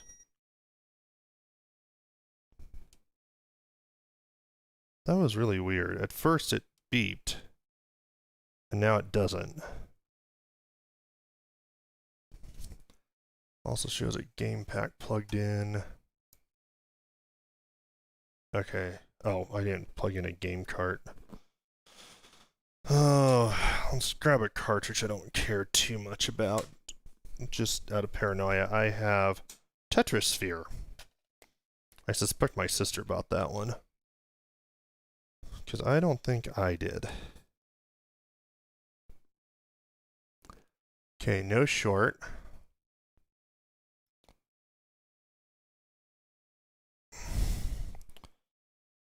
Alright, let me move that out of the way. It says plug the power supply in. And then power on the console. Verify you get an image. And then, let me move this over. This is going to be left trigger, right trigger. D-pad right and C right. Okay, so before I do that, I have to change. I want to make sure I can see this on my TV. And boom. Here we go. Moment of truth time.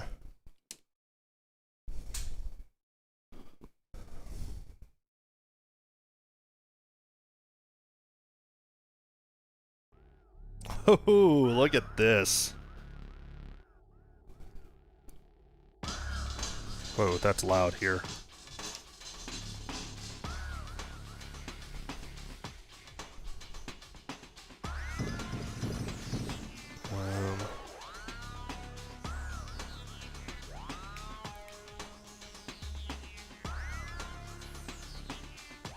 Well, everything's working, but the controller part's not working.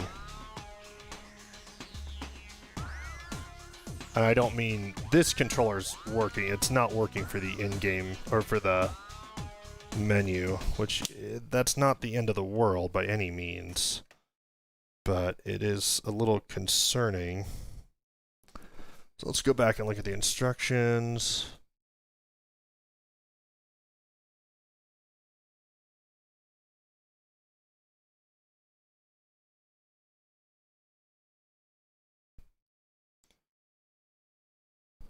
I feel good that everything, all the hard stuff worked. So I just got to figure out this controller piece real quick.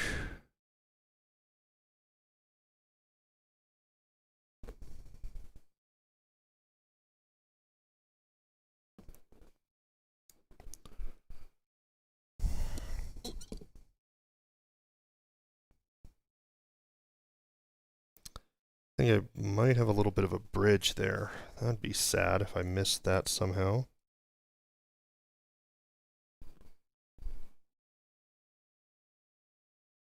Not coming up as a bridge.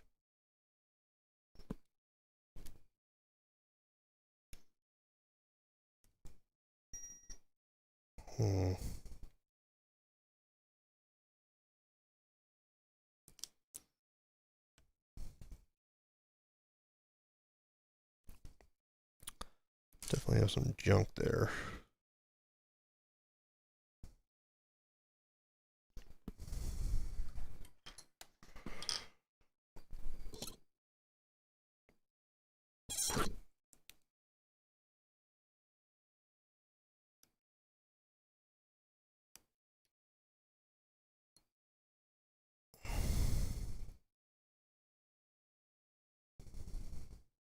I think I'm just going to run a new wire for the controller so I don't have it quite so stretched, because I have some. It doesn't look like there's. It doesn't read as a bridge, but it doesn't look great.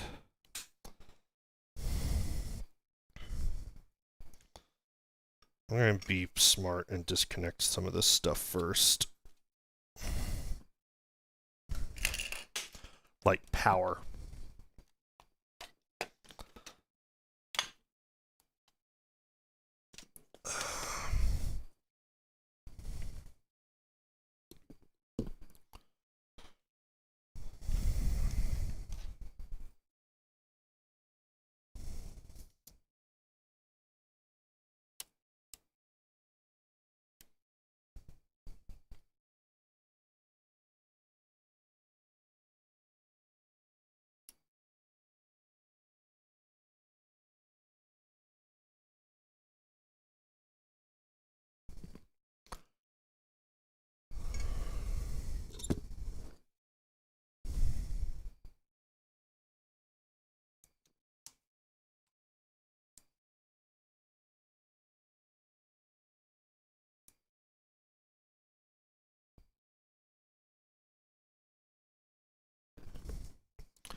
Alright, let me just cut a new piece of green wire. I'll just run this again real quick. And we'll test it again. I mean, I'm pretty stoked that this definitely went better than any of my mods so far, I think. I mean, it's booted up immediately to, well, I guess the PlayStation one actually booted up immediately to the HDMI, but then it wouldn't load a game. It was really frustrating. And that loading the game was likely just that I didn't have the drive plugged in good enough, which is kind of a sad, stupid mistake, but yeah, you know, we all make them.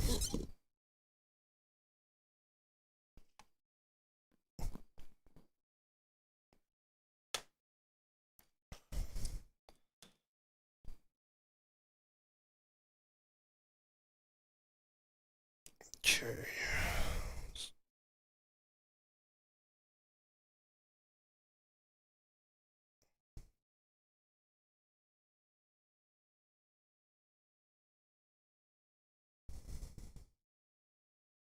Cool. I like the way I soldered that better this time. Sorry I didn't do it on the microscope, but I just want to get done.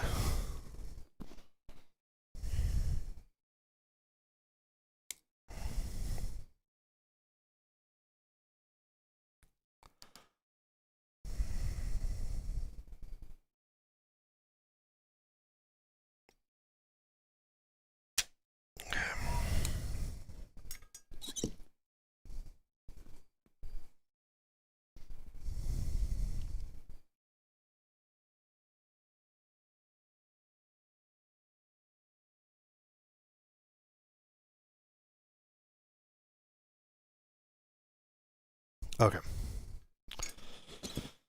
That wire's back in place.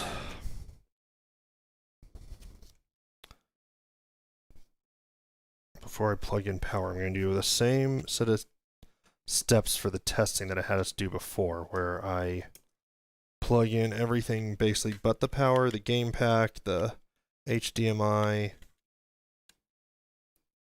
everything.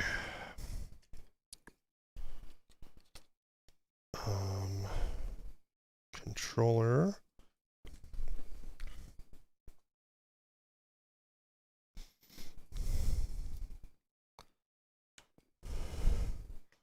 Tetrasphere. And then we test 3 volts to ground. Looks good. And then we do plug in power.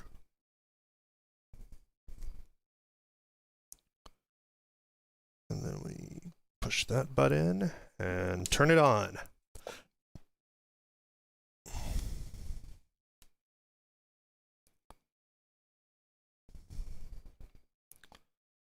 And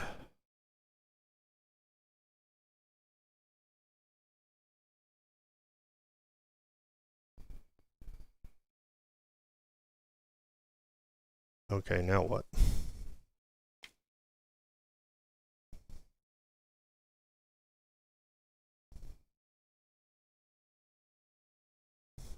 That's weird. Did I put the jumper pack in backwards or something? Nope. Like we had it the first time. Make one small little change. It's like, nah, now I'm going to screw up on you. I'm going to double check these for bridges here.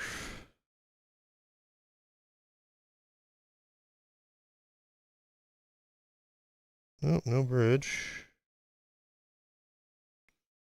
That's good. That's the only thing I changed, so I suspect it's just something weird with the N64. Nothing to be worried about.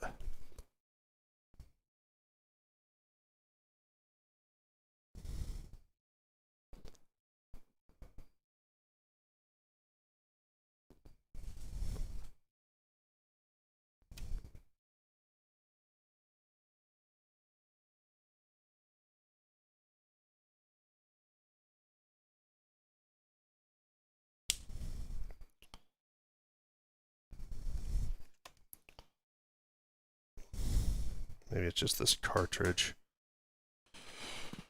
Oh, I don't want to try anything too wonderful. Oh, here we go. This one is one I know should be good, but no one cares about. This is Castlevania.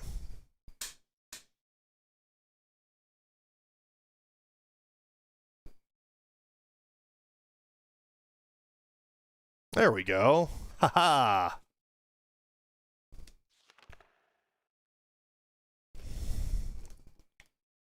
Why am I not getting the in-game, the on-screen display though?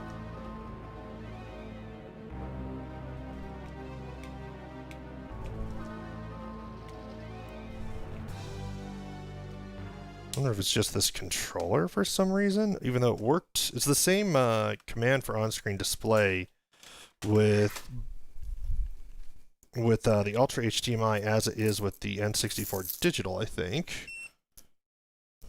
My soldering iron has gone to sleep. Not a big deal there. I have a feeling my wire was correct, so I'm wondering why this isn't working. It says D-pad right, C right, left trigger, right trigger. So we'll just try one more time.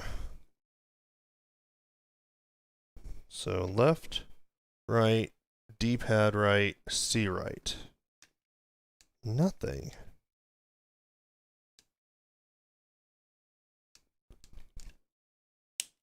That is weird. It seems really strange.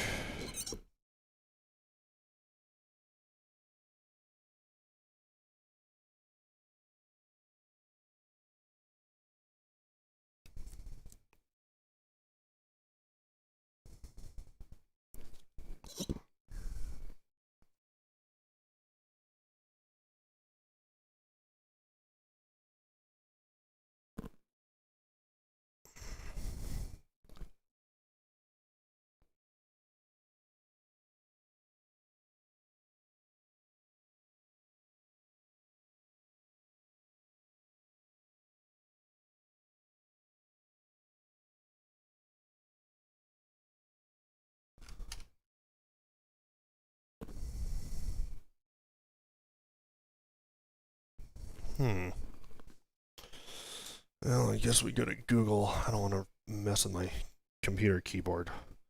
We're really close.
Huh. I might have to go through the rescue procedure potentially. I don't think that's gonna fix it. I'm not the only person who's reported this issue.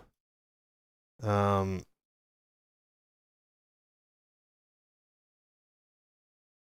I'm not sure it's worth putting a ton of detail into a ton of effort into this right now. Because it's working. I think that's the important thing. I think I'm going to You know what, I think maybe I will take the time to go through the rescue procedure here, but I need to grab a laptop with Wi-Fi.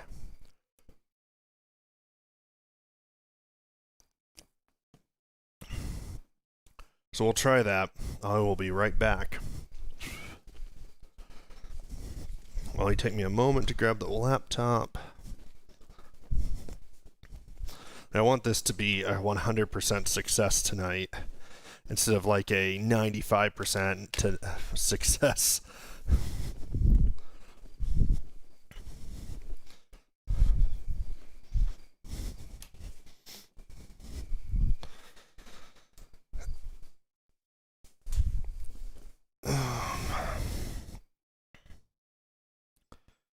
I checked the continuity. Everything looks good over here. I'm gonna just, you know what? Before I do this, I'm gonna reseat the I'm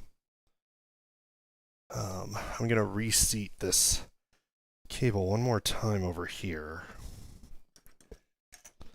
See if I can do this time without popping this off. Go.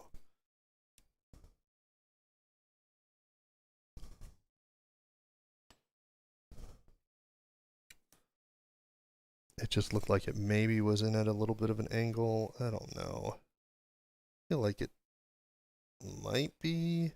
Oh, maybe not. I don't know. It's hard to tell sometimes.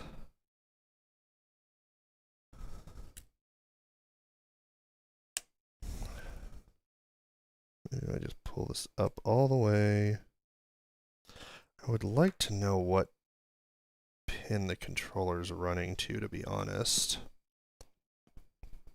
Let me wipe off my... Alright, Shield. Have a good night. I'll have this thing up and running 100% very soon, though, and we'll be back to Metroid Prime after, and then eventually back to N64 games and PlayStation 1 games. Alright, I just want to know that this is somehow connected up here.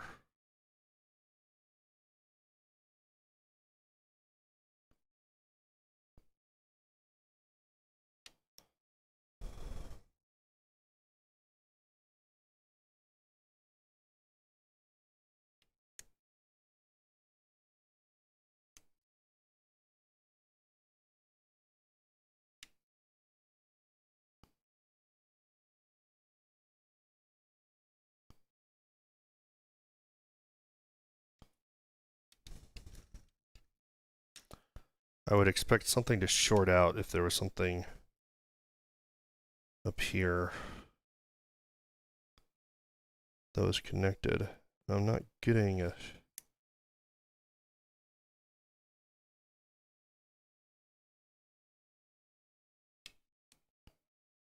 Something's gotta short out. Come on.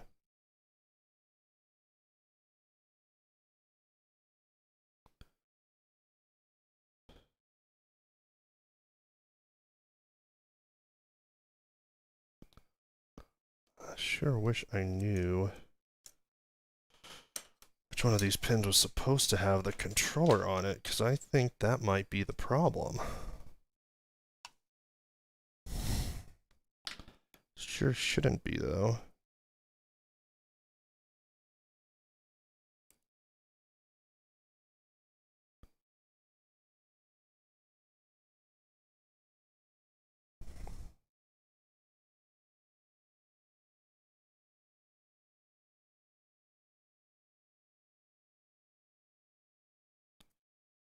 Really expect it to be one of those.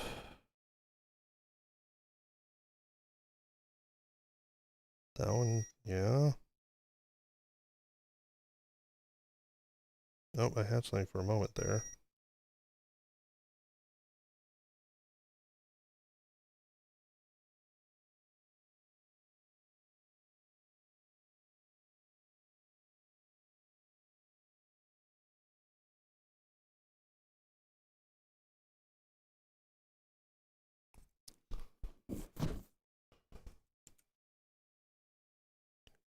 Carefully lift this up if I can. And so good. I have an idea.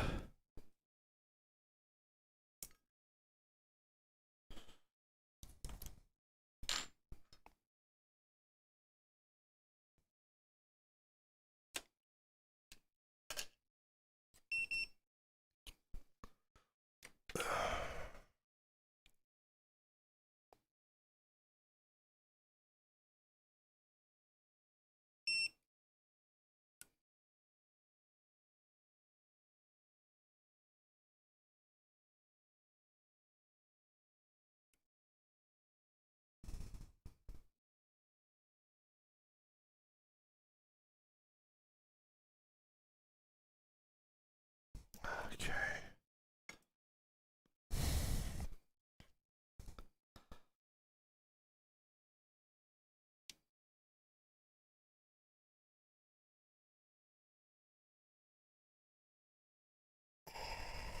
Come on.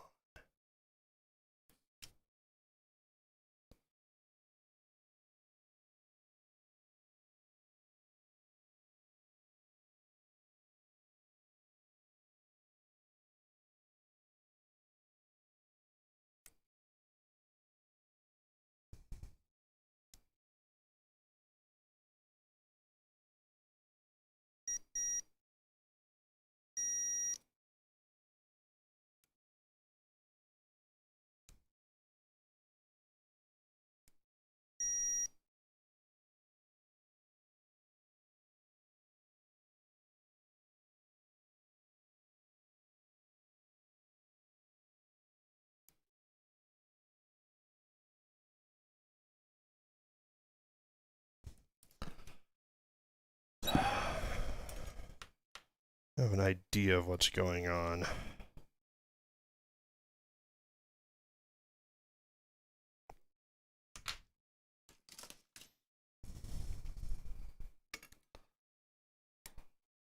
There might be a little bit of a problem with the pad here on this flex cable and for the controller piece.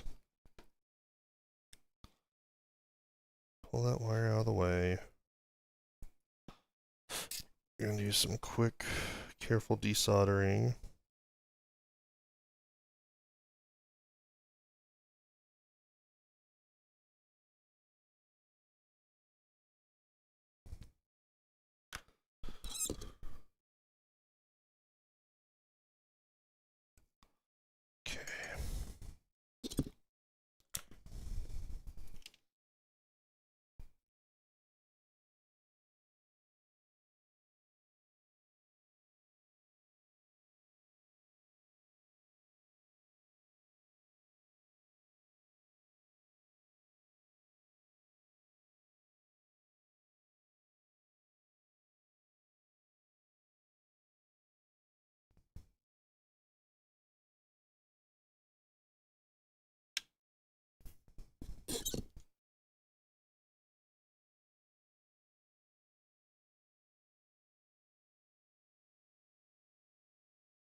Hmm.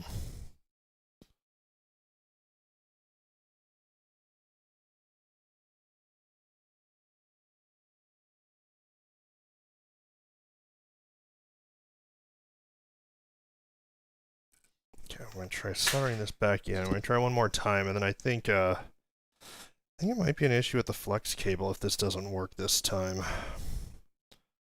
That would be a bummer. Won't be the end of the world. It'll still be usable, but the downside is there's a problem with the flex cable. For that one little thing, I had to remove the flex cable there, and that's a little not ideal, to say the least. Have to be extremely careful removing them. I've done it.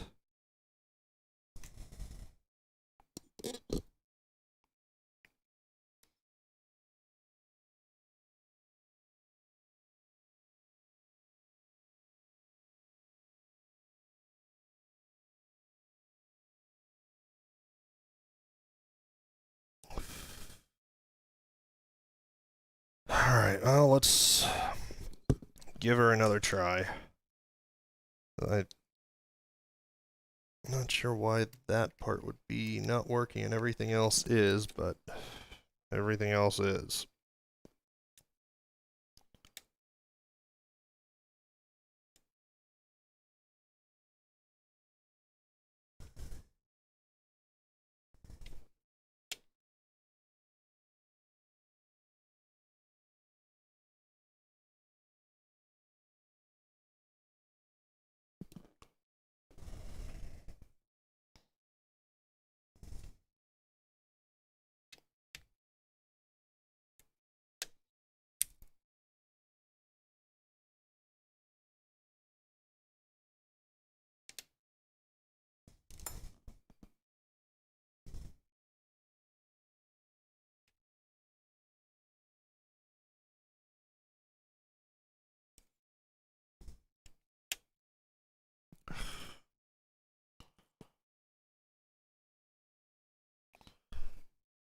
It's like you get one side down, the other side pops up. Okay. Back in business. Sort of.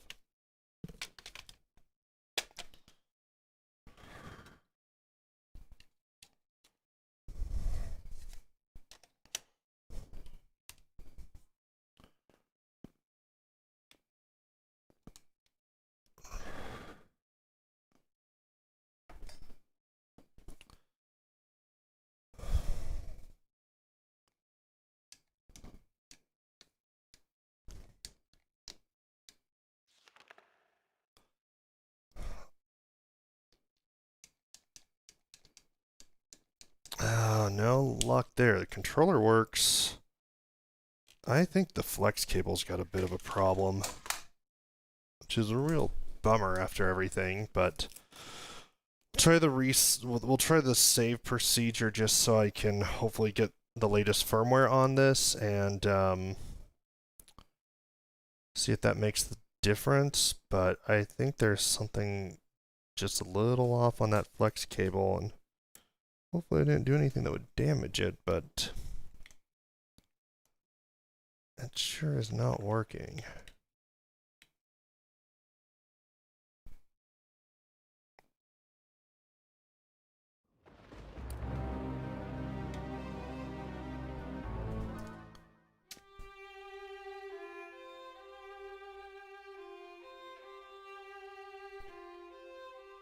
Do I not have sound? I had sound before.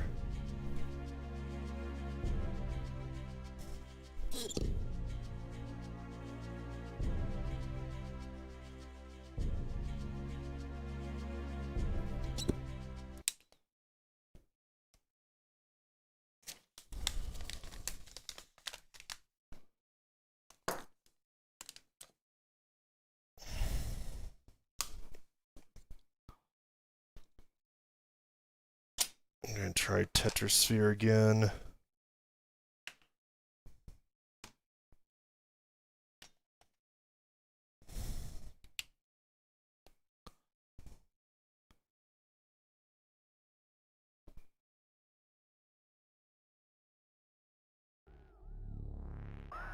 Huh, I don't have sound now.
Not good.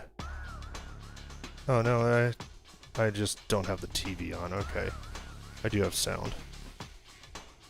What I probably don't have still is the yeah, I still don't have the on-screen display.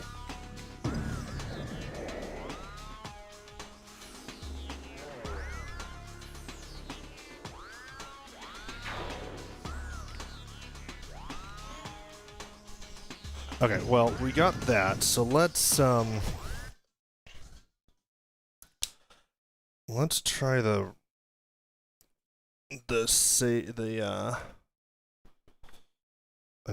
I need to put the heatsink back on either way, so I can do this next part. So I'm gonna try the restore procedure to the rescue procedure to see if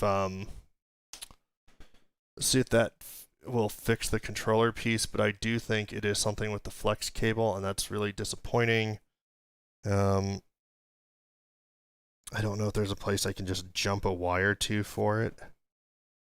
And then I also need to connect the... Let me connect the RGB connector.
RGB connectors are always a blast to install.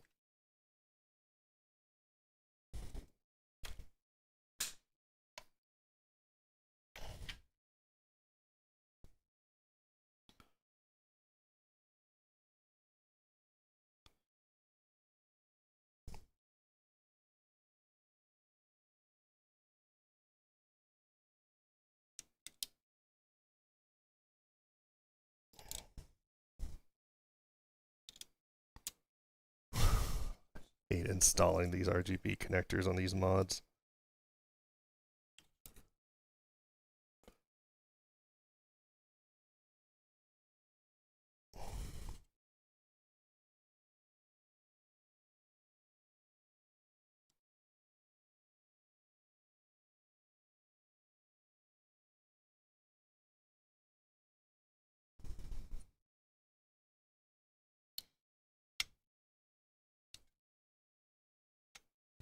Well, hopefully that's in good.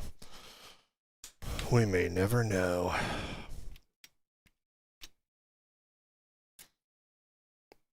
Alright. So now I need a piece of Captain tape.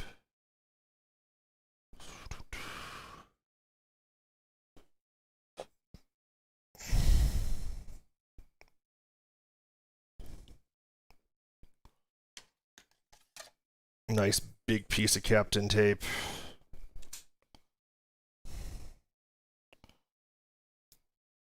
I believe this is to keep the stuff from shorting out.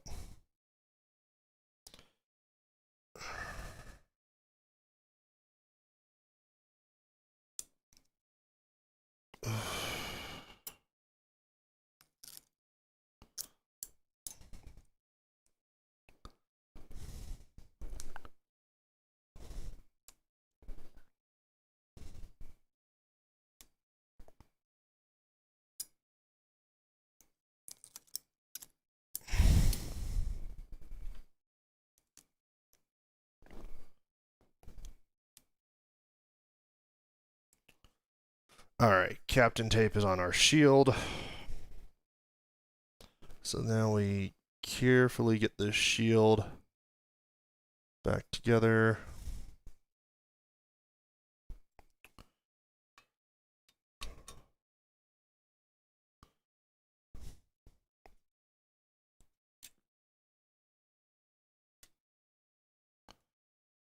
very gentle there.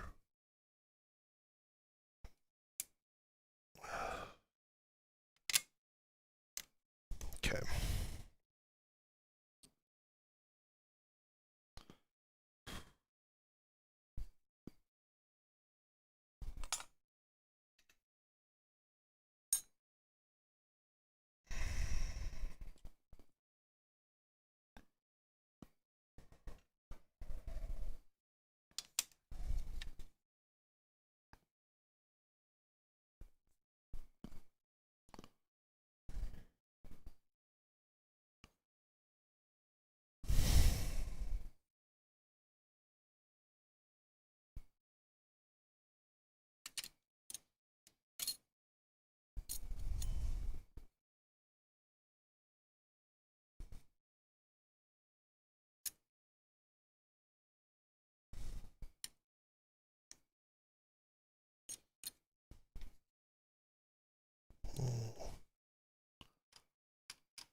All right, that should get us ready to screw things in.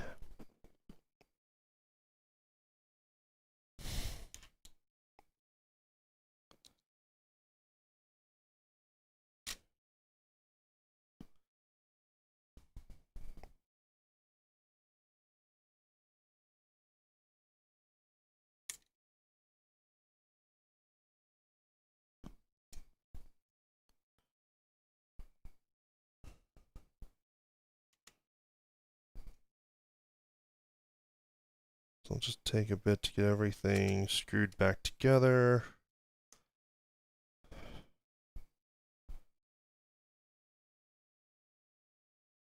And then I'll test it again, and then I'll do the rescue procedure, and if that works, wonderful. If it doesn't work, I'll probably order another flex cable, and sadly that means I'll have to redo a large part of the installation, which I would really be disappointed about. But that on-screen display is pretty important to have access to.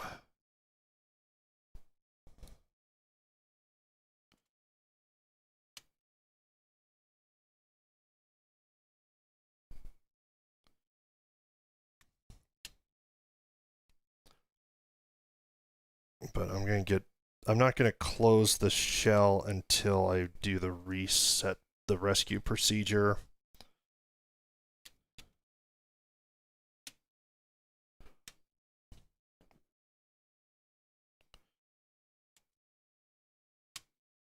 I'm also going to try the controller one more time after I put all the shielding in place and have the motherboard screwed down fully and all that jazz.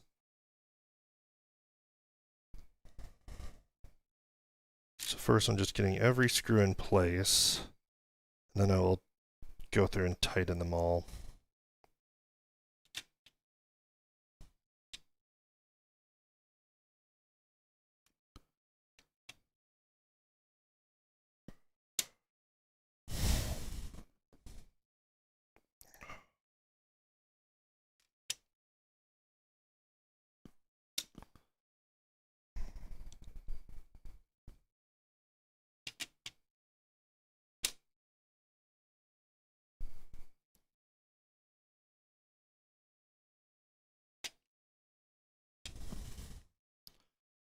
And once I have the shielding in place, since I'll have the heatsink in place, I can spend a little bit more time messing with things. I can also try like the in-game reset command and things like that.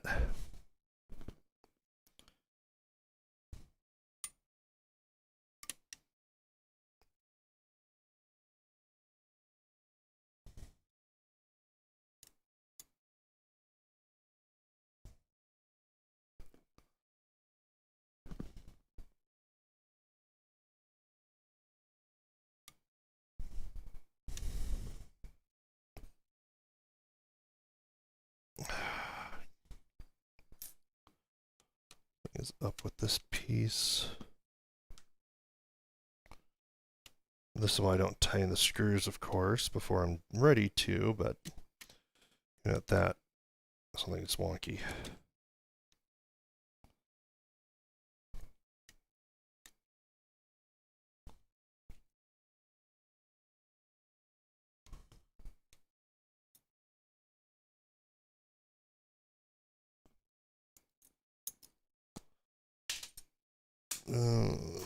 Runaway screw, I'll find it in a moment.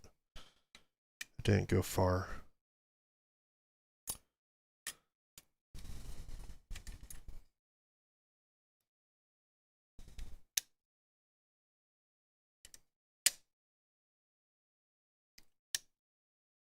There we go. Alright. And there's the runaway screw. Not a big deal.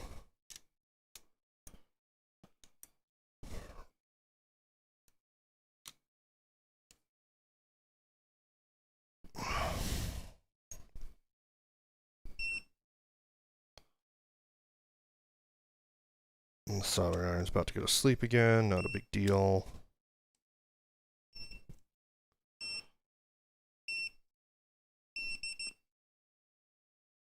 Just about to have all the screws in place, then I can tighten them down.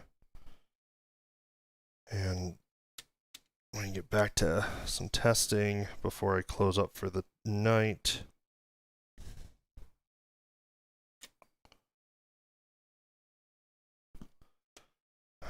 Okay.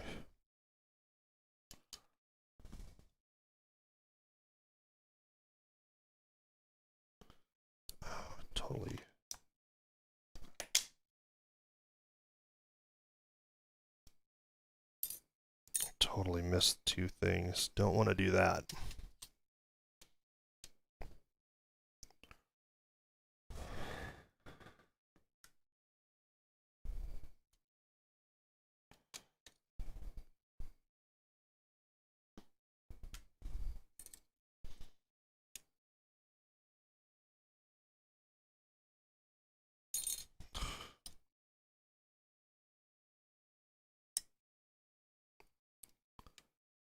Not a huge fan of this particular piece of shielding right here.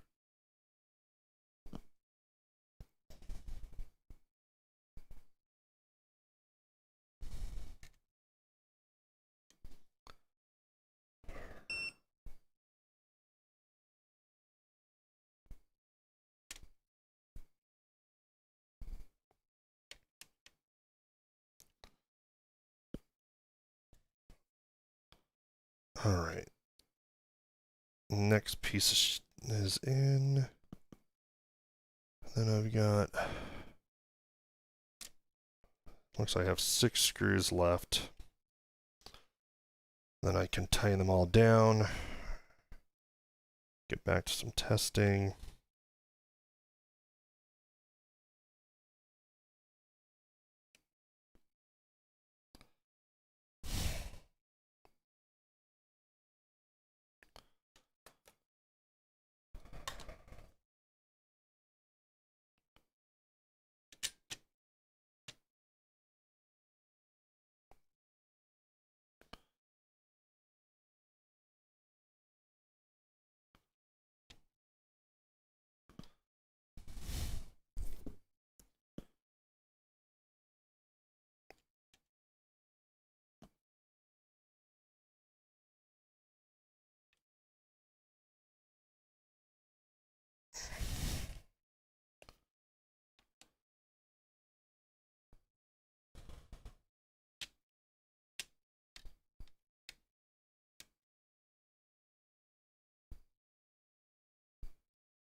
everything tightened up.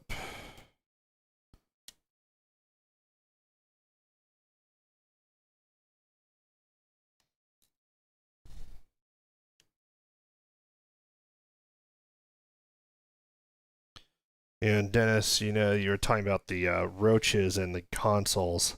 I was watching another YouTuber's channel, and I wish I could remember who it was that had this story, but they were it was another guy who I believe does some repairs, but the story was working at they had taken in a PlayStation 3, I think it was, for repair. It was a 3 or a 4, and the and he opened it up, and there were just roaches, all like roaches and roach eggs in it, and it was a disaster. And he just threw it in a trash bag and put it where they couldn't get out, I guess, into the store anyway.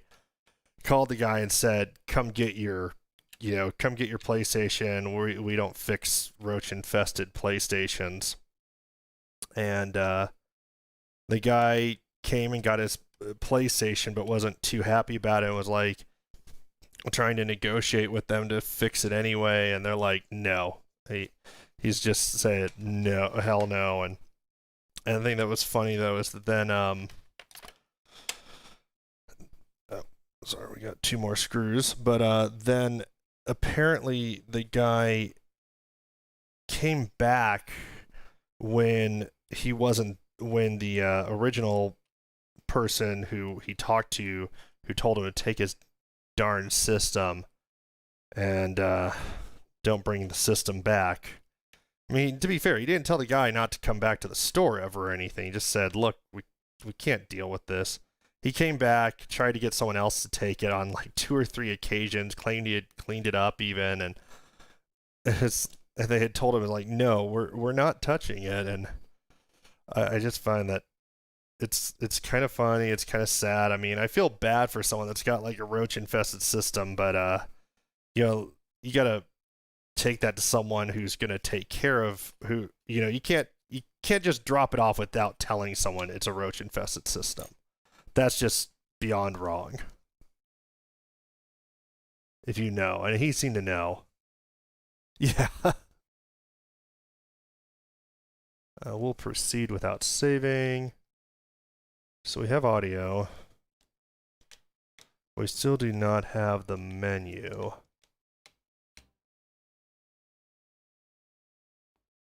Oh, you don't have the... There we go. So yeah, we have audio. I don't know what's with those little things on the side there. They didn't seem to be there every time. There are newer firmwares, I know that.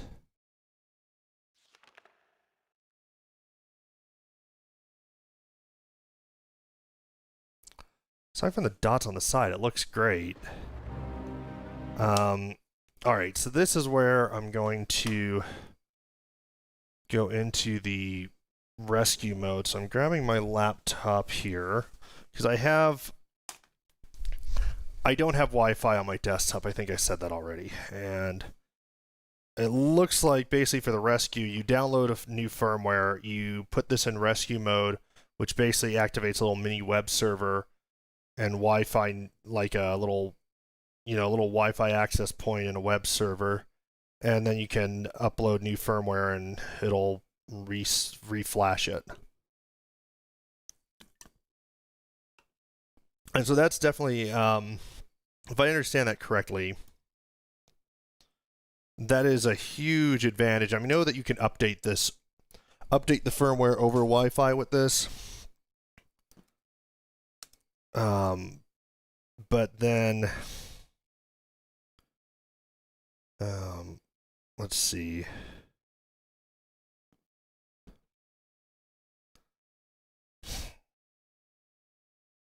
Okay. So we're going to enter the rescue mode.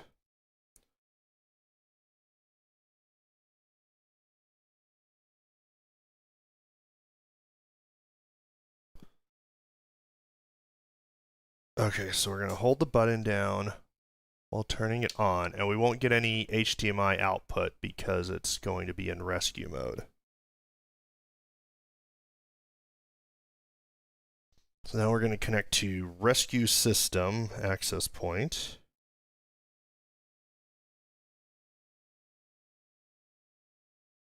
Come on, computer. Yep, cool. We got rescue system.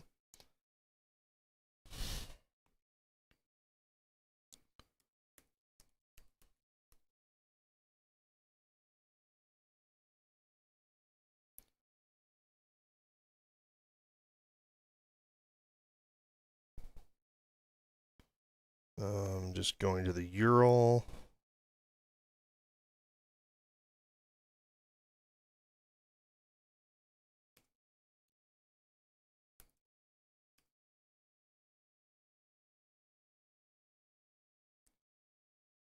Uploading the file I downloaded.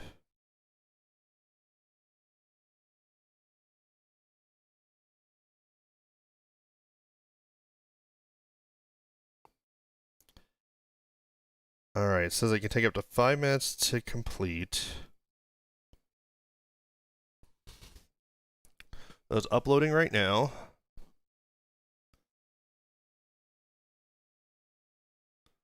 So I guess we're testing the Wi-Fi. The Wi-Fi seems to be working on the N64 Digital.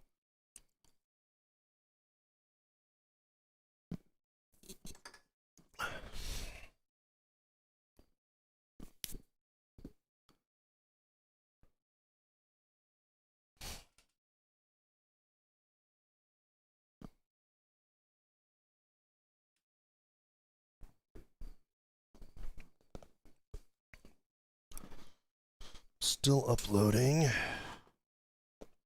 As noticed, this N64 is missing the little plastic diffusing piece for the LED. I wonder if I dropped that somewhere. I'll have to look for that later.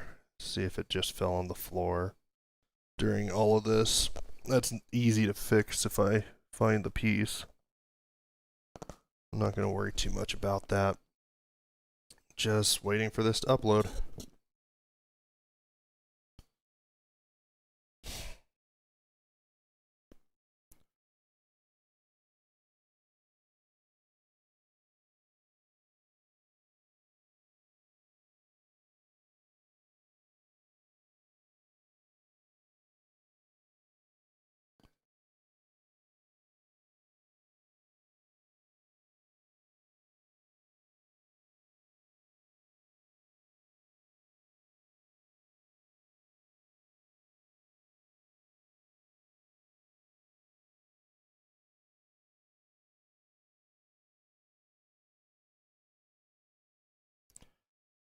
We're about a quarter of the way done, so this takes a bit.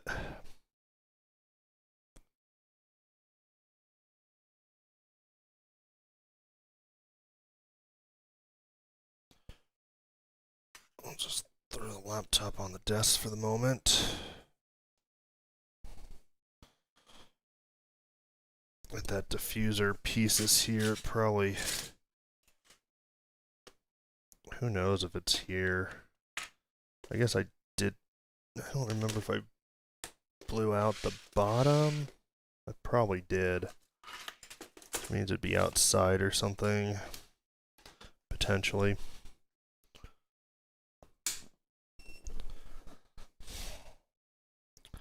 Third of the way done with the upload. I'm gonna go check outside to see if that little diffuser piece fell on the patio. Seems entirely possible.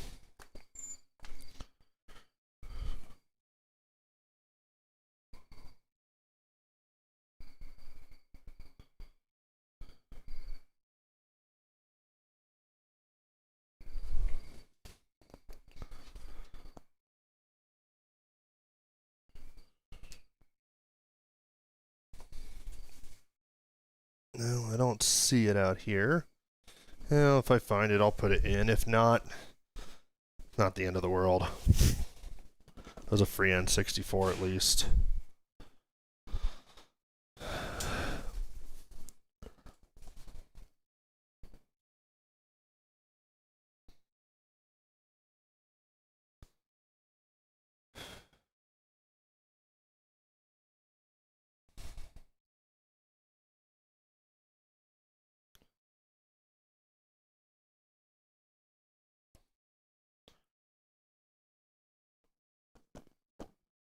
Excuse me.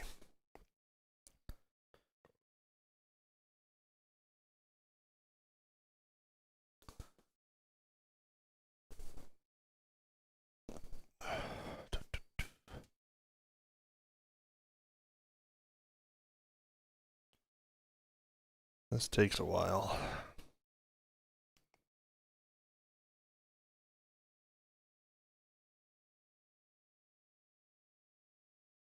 It's only 3 megabytes, but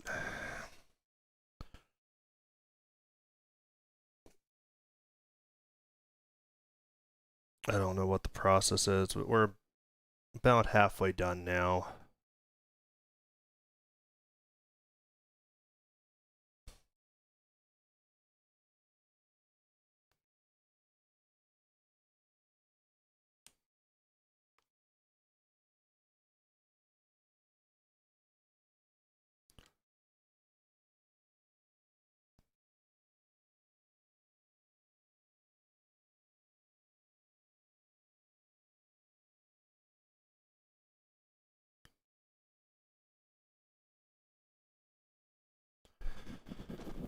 Oh.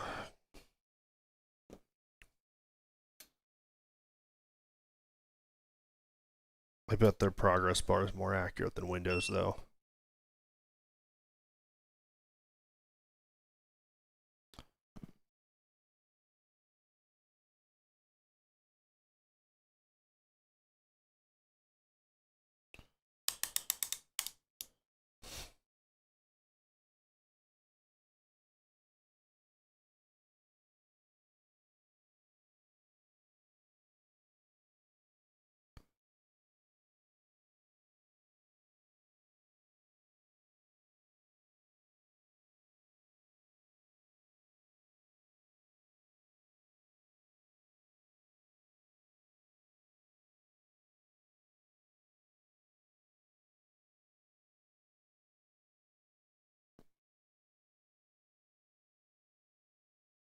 Two-thirds of the way through. Getting closer.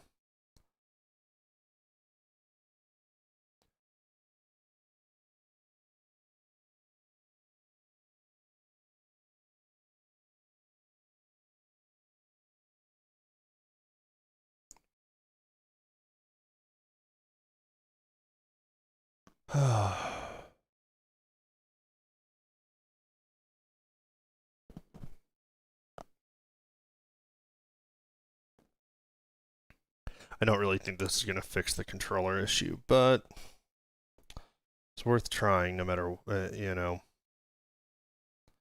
Because if this doesn't fix, I really don't have a way to fix it until I get another ribbon, another flex cable, and it's kind of a bummer.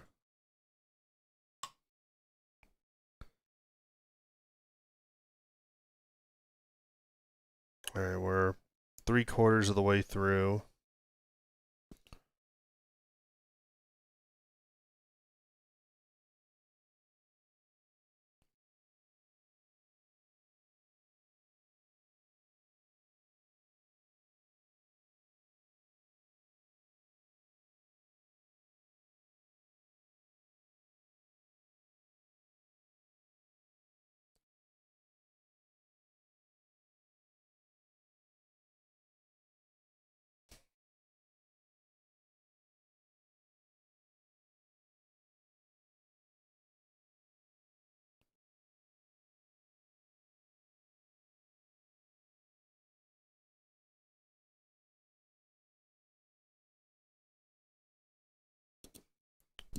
Just wonder if there's even a place where you could just jump a wire to for the controller.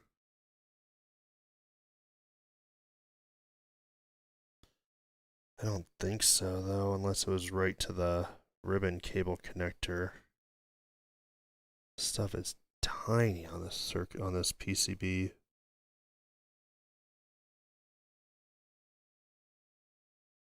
It'd be really hard to jump it to most of these points without taking off a capacitor or a resistor.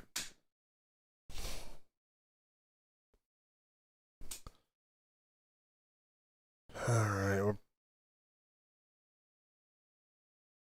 about 90%.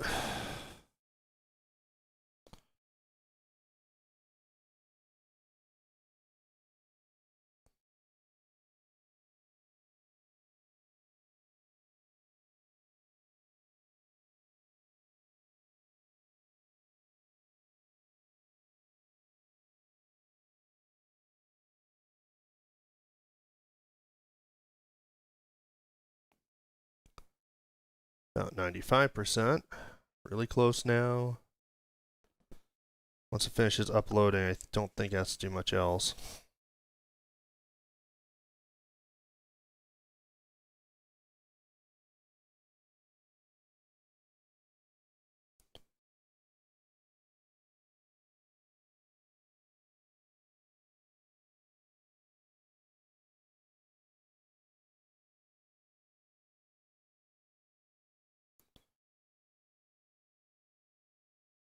Just about there.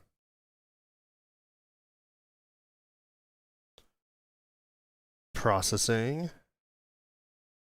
It's fully uploaded. It says processing 98%. I think it was processing as it uploaded.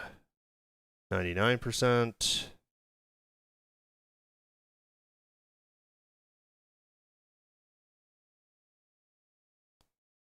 Preparing firmware verify. Now it's verifying. Preparing firmware flash. Okay. At least it's informed. Starting firmware flash.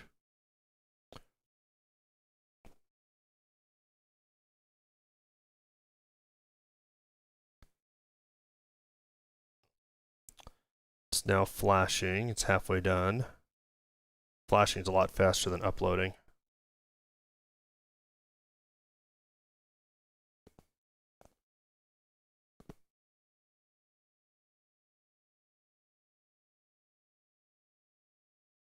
Please restart system. I absolutely will.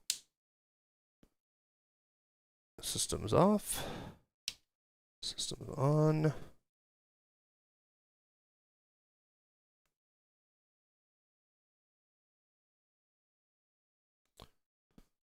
Oh, I don't have the funny little thing on the side now. That's a good thing.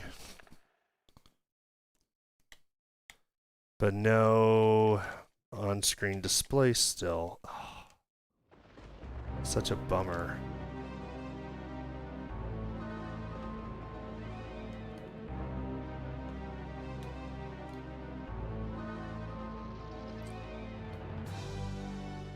I mean, this looks great.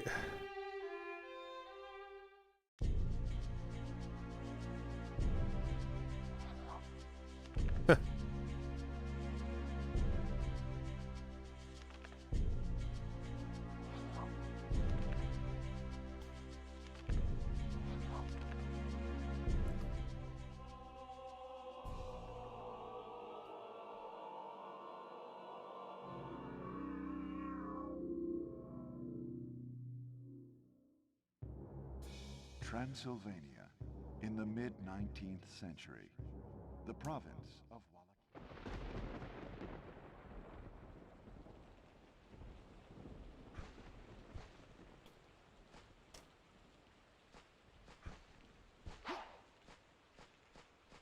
Oh, yeah, it works at least. Sounds pretty good. Alright, well, clearly not going to get the on-screen display to work tonight, which is a bummer. But I'm going to button this up anyway.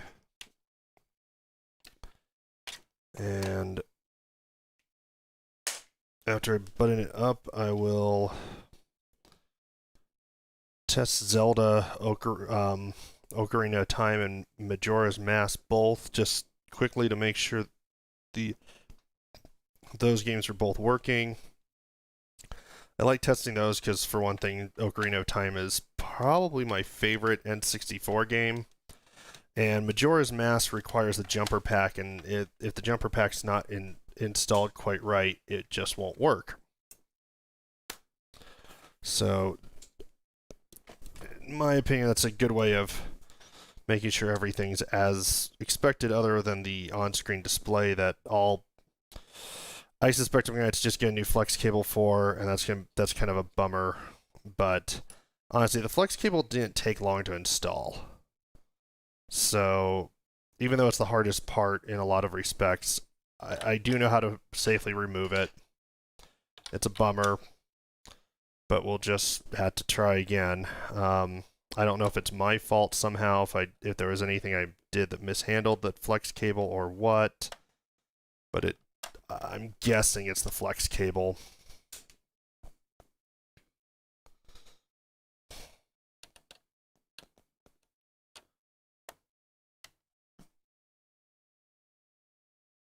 So I'm just going to put in an order for a new one, and when it comes in, we'll crack this beast open again and take care of it. Make it right.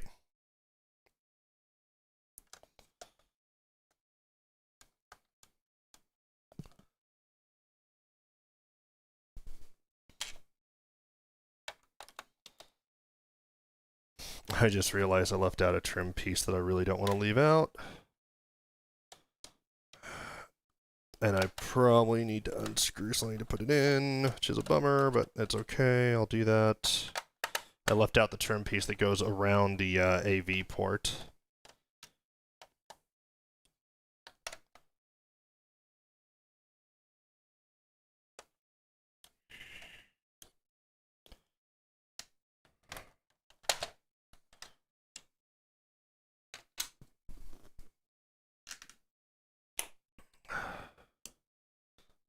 I can't believe I left that out.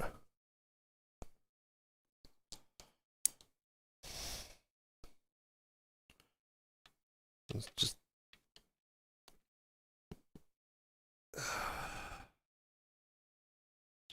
this up.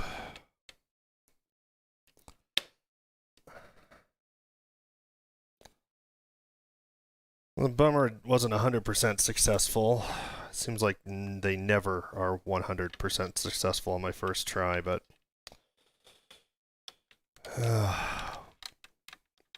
it will get there. It's an extra bummer that I had to remove some screws to get this in.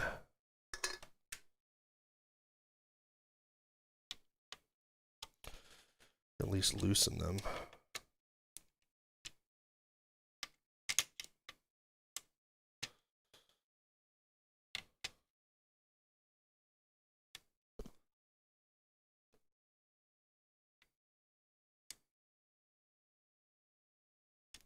Well, if I have the energy, which honestly I probably won't tomorrow, but if I have the energy tomorrow, I'm going to attempt the Dreamcast Digital.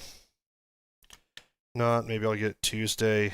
I really want to do it tomorrow if I can, because I want to get the Dreamcast Digital done before I clear my desk back up again from all this workshop equipment.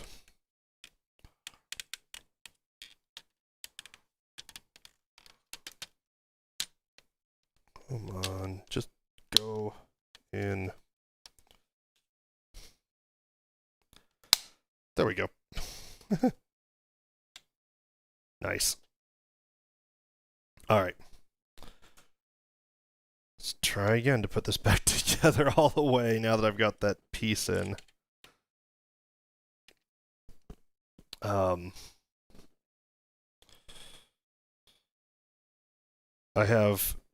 So unfortunately I'm going to have to get a flex cable and rework this one a little bit because of, well, basically redo this mod because it looks like this flex cable has an issue, and that's a huge bummer. But I'll get another flex cable, and it won't take as long to do it the next time because this is already basically all the hard stuff is, except for the flex cable itself, is done. All the time-consuming stuff is done. So I'll do that, and then I have two mods left for HDMI, like I said. One is the Dreamcast, which I'm hoping to do tomorrow. The other one is the Xbox. So the Xbox, as you may recall, I got the mod chip installed. I got all the stuff.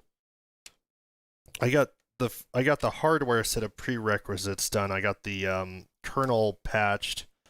But what's still left on that before I actually do the hardware is I need to get software fully up and running for the menu, so I can, if there's any issues, I can diagnose them, I can update the firmware, things like that.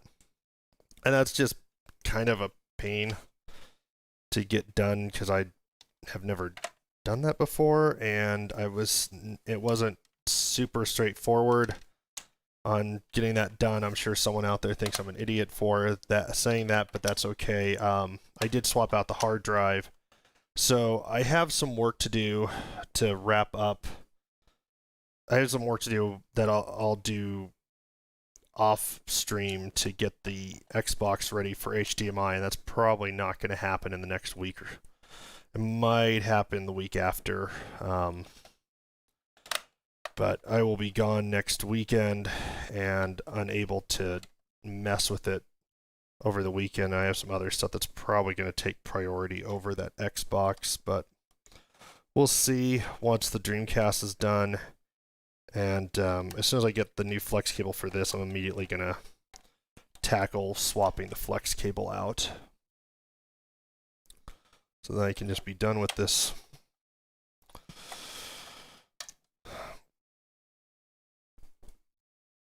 I don't really like having projects sitting around this much. And then I do have RGB cables coming for my Sega Genesis and my analog DAC. My analog DAC is also going to be on its way, and the reason that's important is, so I basically have the cables for those so I can run the analog DAC to a 32X and then to a RetroTink.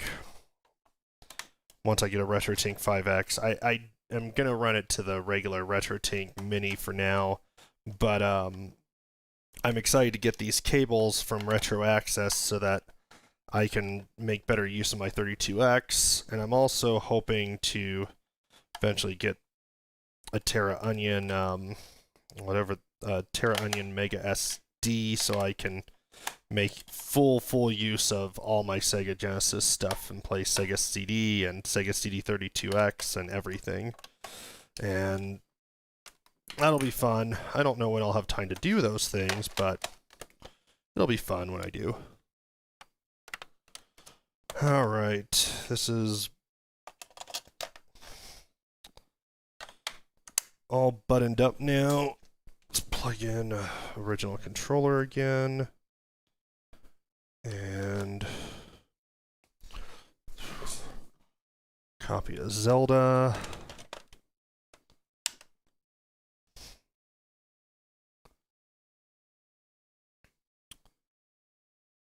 I don't have power. Do I? Oh, I do. Okay. Don't mind me.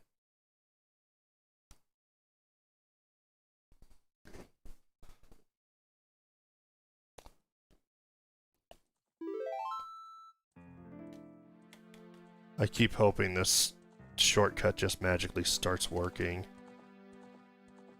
But it hasn't yet.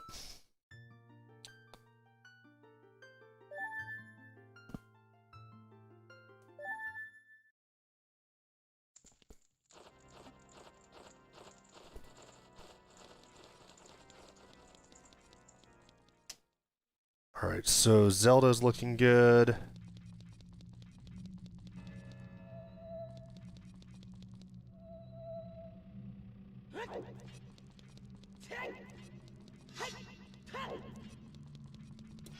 I really enjoy this game. I did not enjoy Majora's Mask quite as much. I never finished it, but I want to make sure it works.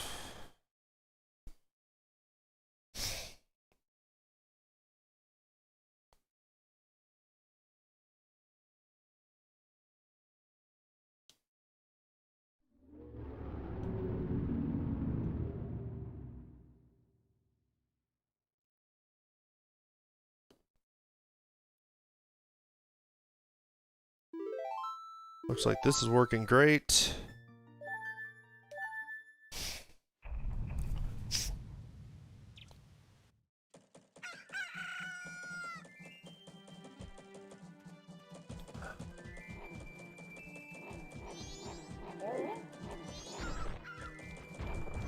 Oh, I'm Sonic the Hedgehog in Zelda.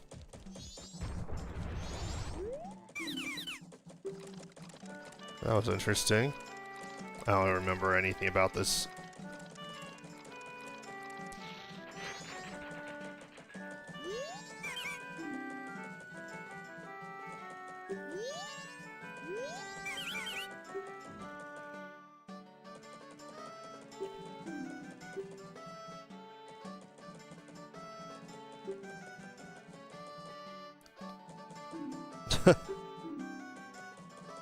Alright, well, that's enough. Thanks for watching. I'll keep everyone updated on the flex cable situation because I think that's the problem. And hopefully I'll be on tomorrow for the Dreamcast Digital. I was hoping to do this yesterday, the Dreamcast Digital today, but yesterday I was out late, unfortunately, and couldn't do it. So I will do the Dreamcast Digital as soon as I can, and same for the Xbox One, and otherwise I'll get back to Metroid Prime after the Dreamcast Digital is done until I get the Xbox ready for the actual install. So again, thanks for watching, and have a great night, everyone.